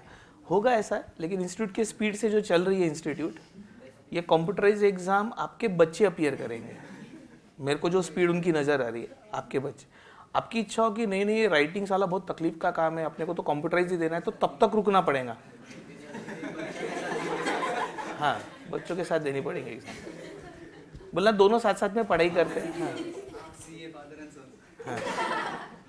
हाँ। चलो, क्योंकि इनकी स्पीड से जो चल रहे हैं ये अभी तक नहीं करेंगे, ये बहुत हो जाना चाहिए था अभी तक, ये कंप्यूटराइजेशन पे चले जाना चाहिए थे institute. Let us see when they will do it, their choice. Mainly they have to do it. Actually उनके पास इतना स्ट्रेंथ, इंफ्रास्ट्रक्चर नहीं है इतने all over India computer centre रख के और एग्जाम कंडक्ट करना, considering the population and number of student joining, they don't possess that much infrastructure. They have to create that infrastructure to undertake the computerized examination. They have to design the entire course accordingly. But it's going to be the future Though they are not doing it now, they'll have to do it today or tomorrow. It's only a matter of time. Anyway, it's highly expected, highly due to do. Calculator भी नहीं है, computer पे answer निकालना चाहिए, क्योंकि आपको logic test करना है ना. चार्टर्ड अकाउंटेंट का क्या चेक करना है कि इसको समझ में आया क्या, वो 2+2 करते आ रहा है कि थोड़ी चेक करना है. और वैसे भी जो डेवलप कंट्रीज में जो एग्जाम है, जैसे फॉर एग्जांपल डायरेक्ट टैक्स के, आपका इनकम टैक्स में आज की तारीख में आपकी मेमोरी टेस्ट हो रही है, आपको याद करना पड़ रहा है वो, जबकि वो टेस्ट नहीं करना है. Your memory should not be tested, your interpretation of law and application of that law should be tested. In real life books will be in front of you. आप सामने लॉ की किताब रख के काम करने वाले, रियल लाइफ में मेमोरी से थोड़ी करने वाले. और रियल लाइफ में केस स्टडी है वो सब आजकल तो कंप्यूटर पे मिलता है, सर्च मारो, सेक्शन का सर्च मारो तो पूरी प्रोविजन सामने आती. तो आपसे अभी के जो अभी की सिस्टम में क्या चेक हो रहा है, आपकी मेमोरी कैपेसिटी चेक हो रही है कि वो लॉ पढ़ के याद रखा क्या. रियल लाइफ में वो नहीं लगने वाला, याद नहीं रखना है आपको. हाँ, वो जो लिखा है उसमें, वो सेक्शन 28 में कुछ लिखा है, सेक्शन 32 ले लेते हैं डिप्रिसिएशन वाला इनकम टैक्स, उसमें कुछ लिखा है, वो समझा क्या, वो चेक करना है. और ये समझने के बाद उसका application in the given situation, ये 2 चीजें चेक होनी है. और वो चेक ये 2 नहीं होके वो मेमोरी चेक हो रही है आपकी, विच इज नॉट एक्सपेक्टेड. तो जब कंप्यूटर एग्जाम जाती है तो वो बेयर एक्ट उधर सामने दिखता है, उधर सॉफ्ट कॉपी रहती है उसकी. इस टाइप की एग्जाम हो रही है वर्ल्ड में, अपने इंडिया में नहीं हो रही, अलग है. So if you are appearing for income tax paper या जीएसटी पेपर, उसके जो लॉ हैं, रूल्स हैं, नोटिफिकेशन है जो अभी याद करने पड़ रहे हैं, वो सब आपको वहीं मिल जाएंगे. कंप्यूटर पे एग्जाम देते समय साइड में आप बटन क्लिक करेंगे, नोटिफिकेशन हाजिर, सेक्शन हाजिर, रूल्स हाजिर, वो वहां मिलेंगे आपको रेडीमेड. अब आपने उसको पढ़ के वो केस को सॉल्व करना है. यानी आपका क्या चेक हो रहा है कि आप ये जो लॉ है इसको अप्लाई कर सकते क्या इन द गिवन केस, और शायद यही चेक करना है, क्योंकि रियल लाइफ में सीए को यही काम करना है. लेकिन एग्जाम पैटर्न वो नहीं है अनफॉर्चुनेटली, जो कि होना चाहिए. कितने नोटिफिकेशन, कितने चेंजेस, अभी जीएसटी में क्या कम चेंजेस है, कितने याद करेंगे आप. आज पढ़ो, कल डिलीट मारो, फिर से पढ़ो.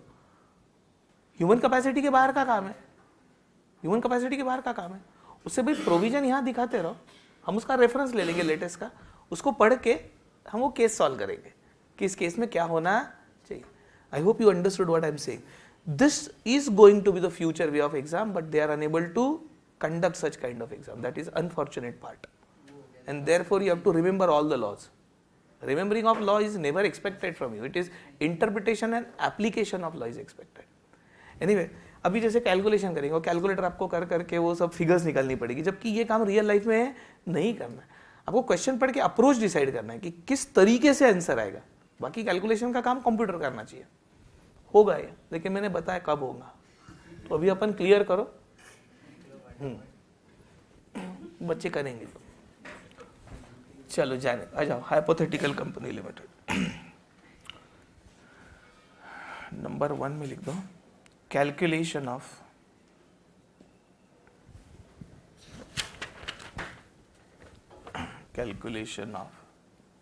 Expected value of cash inflows. Calculation of expected values of cash inflows. मैं वही टेबल बना रहा हूं जो क्वेश्चन में दिया है अगले पेज पे, उस पर एक कॉलम ऐड करूंगा. समझो, कैश फ्लो को प्रोबेबिलिटी से मल्टीप्लाई करके क्या जाएगी एक्सपेक्टेड वैल्यू. तो एक एक कॉलम ऐड कर दो, एक्स में, प्रोजेक्ट एक्स में और प्रोजेक्ट वाई में, बाकी सब सेम. तो पॉसिबल इवेंट 3 कॉलम कर दो. प्रोजेक्ट एक्स में 3 कॉलम, प्रोजेक्ट वाई में 3 कॉलम. प्रोजेक्ट एक्स में 3 कॉलम में एक कैश फ्लो, ये प्रोबेबिलिटी और ये expected value.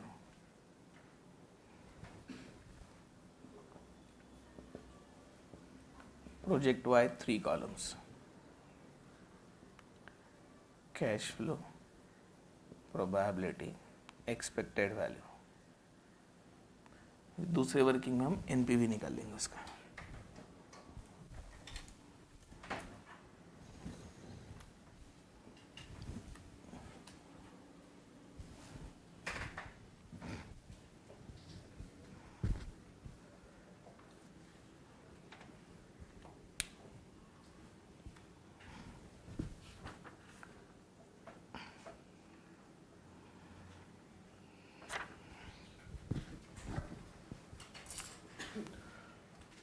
Ready? 3 plus 3, 6 plus 1, 7 columns.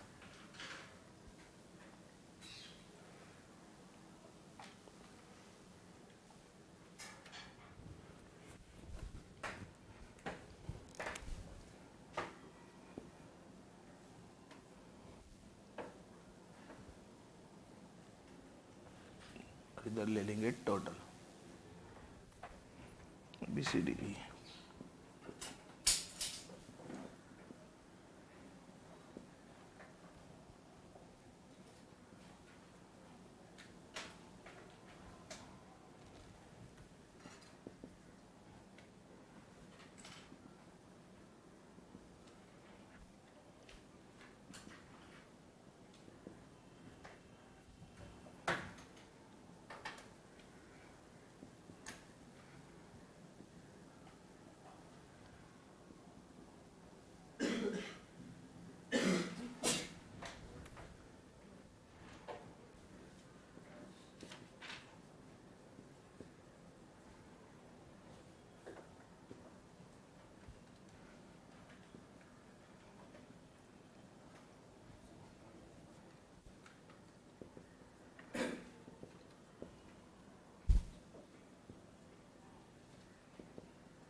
मैंने ठीक लिखा है, जरा देख लेना.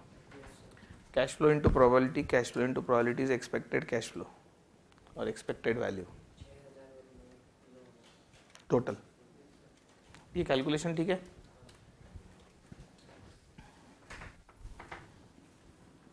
$6,000 and $9,000.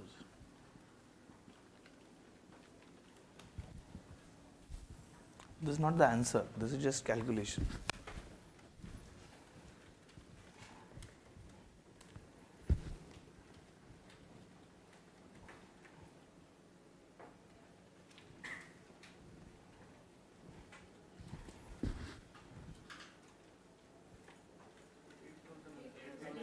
ये वाला देख भाई.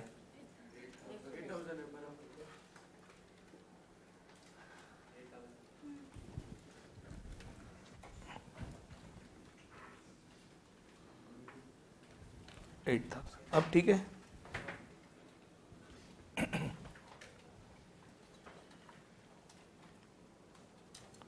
बराबर 8,000.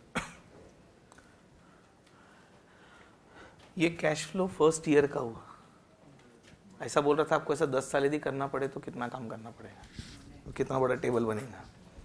एनीवे प्रोजेक्ट की लाइफ 1 साल है. Generally cash flows are expected to arise at the end of the year. First year end में इतना, फर्स्ट ईयर एंड में इतना मिलेगा. इसको फर्स्ट ईयर के डिस्काउंटिंग फैक्टर से डिस्काउंटिंग कर लेते.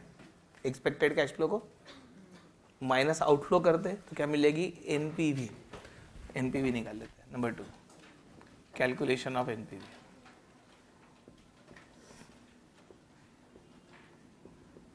Calculation of NPV.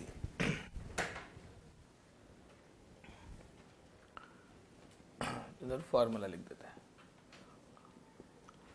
NPV is equal to present value of cash inflow minus present value of outflow.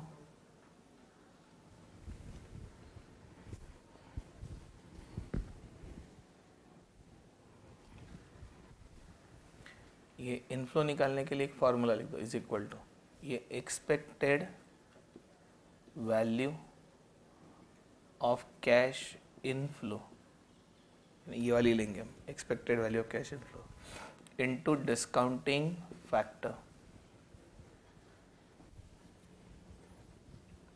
उसको प्रेजेंट वैल्यू में कन्वर्ट कर देंगे डिस्काउंटिंग फैक्टर से, और माइनस आउटफ्लो. डिटेल में लिख दिया. Now will go for project X. Project X is equal to, this is 6,000 expected value into, I think cost of capital given to you is 10%. So using 10%, the discounting factor for 1 year will be 0.9091, 10%. And I think investment in both the project is 5,000, so minus 5,000.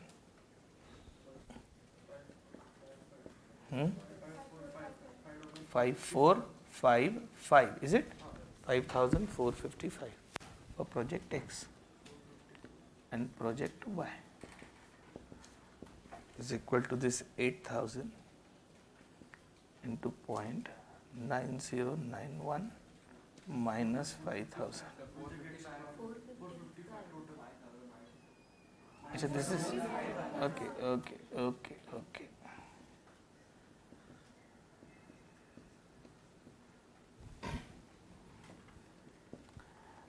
इधर भी फिर पूरा ही दे दो, चलो this into this 7,000, 730,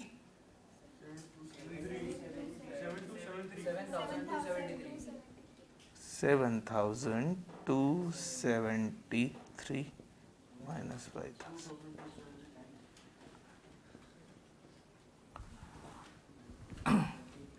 इस technique से किसका NPV ज्यादा आ रहा है? प्रोजेक्ट वाई का. तो इस टेक्निक से project Y is better.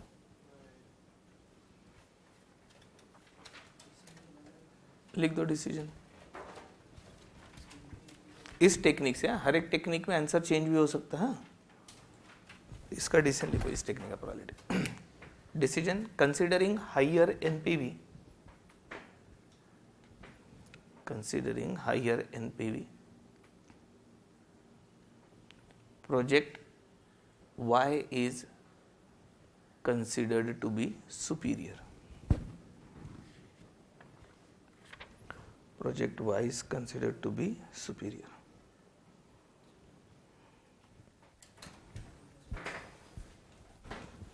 Right. अब ध्यान देना, इस टेक्निक के कुछ डिसएडवांटेज है. वो डिसएडवांटेज के लिए इम्प्रूवमेंट है, और वो इम्प्रूव टेक्निक फिर उसके आगे है, तो वो डिस्कस करते हैं. एक्सपेक्टेड वैल्यू तो आगे,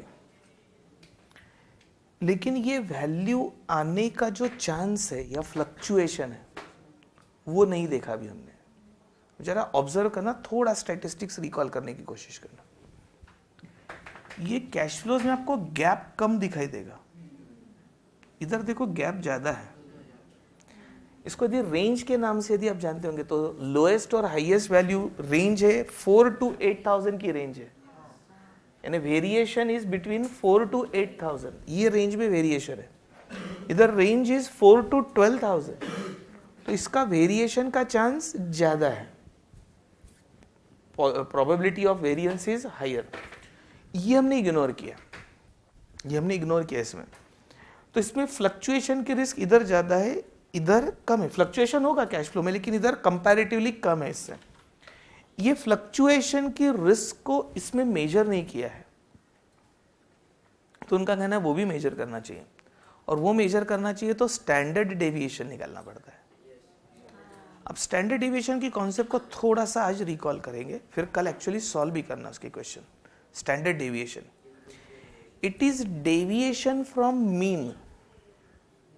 Standard deviation is basically deviation from mean. And what is mean? Average. ये जो आपने निकाला weighted average है, ऐसा समझो ये weightage है.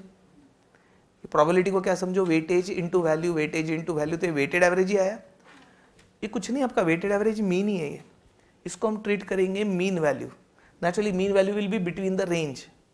दो range के बीच में आएगी. mean value will be in between. बराबर? ये मीन वैल्यू से एक्चुअल कैश फ्लो जो आप अर्न करोगे, ये तो एक्सपेक्टेड हुआ. आपके कैश फ्लो की रेंज है 4,000 to 8,000, but most likely it is going to be 6,000, means near 6,000. हर एक की पॉसिबिलिटी अलग अलग है, उससे वैल्यू आई 6,000, यानी this is most likely outcome. इधर कैश फ्लो की रेंज ज्यादा है, इसमें मोस्ट लाइकली आउटकम इज 8,000. वो एग्जैक्ट 8,000 रहेगा इसकी गारंटी नहीं ले सकते. 8000 के आसपास रहेगा, ये 6000 के आसपास रहेगा। तो आसपास यानी मीन से कम भी हो सकता है और ज्यादा भी हो सकता है। ये मीन से जो डेविएशन होने का चांस है उसको हम गिनते थ्रू स्टैंडर्ड डेविएशन, कि आपका जो एक्चुअल आंसर आएगा रियल लाइफ में वो इस आंसर से कितना डेविएट हो सकता है, कम या ज्यादा। That deviation you have to calculate, that is called standard deviation. यदि आप लोगों को ये नॉर्मल डिस्ट्रीब्यूशन कर्व याद आ रहा हो तो, कुछ याद आ रहा हो तो, this is mean, majority values are near the mean, mean के आसपास मेजॉरिटी वैल्यूज रहती है, मीन से दूर यानी अवे फ्रॉम मीन वैल्यूज कम रहती है। तो what is the chance of that deviation from mean, mean से डेविएट होने का चांस कितना, उसको गिनने के लिए जो इंस्ट्रूमेंट है उसका नाम है standard deviation. Standard deviation indicates risk, because standard deviation indicates the deviation, deviation यानी फ्लक्चुएशन, फ्लक्चुएशन मीन्स रिस्क। तो standard deviation is very popularly used as a measure to, it is an instrument to measure risk. आपको आगे portfolio management में भी काम में आने वाला है, पोर्टफोलियो मैनेजमेंट में, क्योंकि जो रिटर्न्स आने वाले पोर्टफोलियो से उसमें डेविएशन का चांस कितना है, higher the standard deviation higher is the risk. Deviation ज्यादा ने फ्लक्चुएशन का चांस ज्यादा यानी रिस्क ज्यादा, lower the standard deviation lower is the risk. So standard deviation is used as an instrument to measure risk, risk of fluctuation. तो अभी इसमें हमने रिस्क कितनी वो नहीं निकाली, तो स्टैंडर्ड डेविएशन से उसकी रिस्क निकाल सकते हैं। अब मैंने स्टेप्स तो दी है स्टैंडर्ड डेविएशन निकालने की, जिनको रिकॉल हो सकता है जरा ध्यान देना क्या बोल रहा हूं मैं। आप ये सभी वैल्यूज को मीन से कितनी दूर है यानी डेविएशन फ्रॉम मीन निकालेंगे। This 4000 is 2000 away from this, 5000 is 1000 away from this.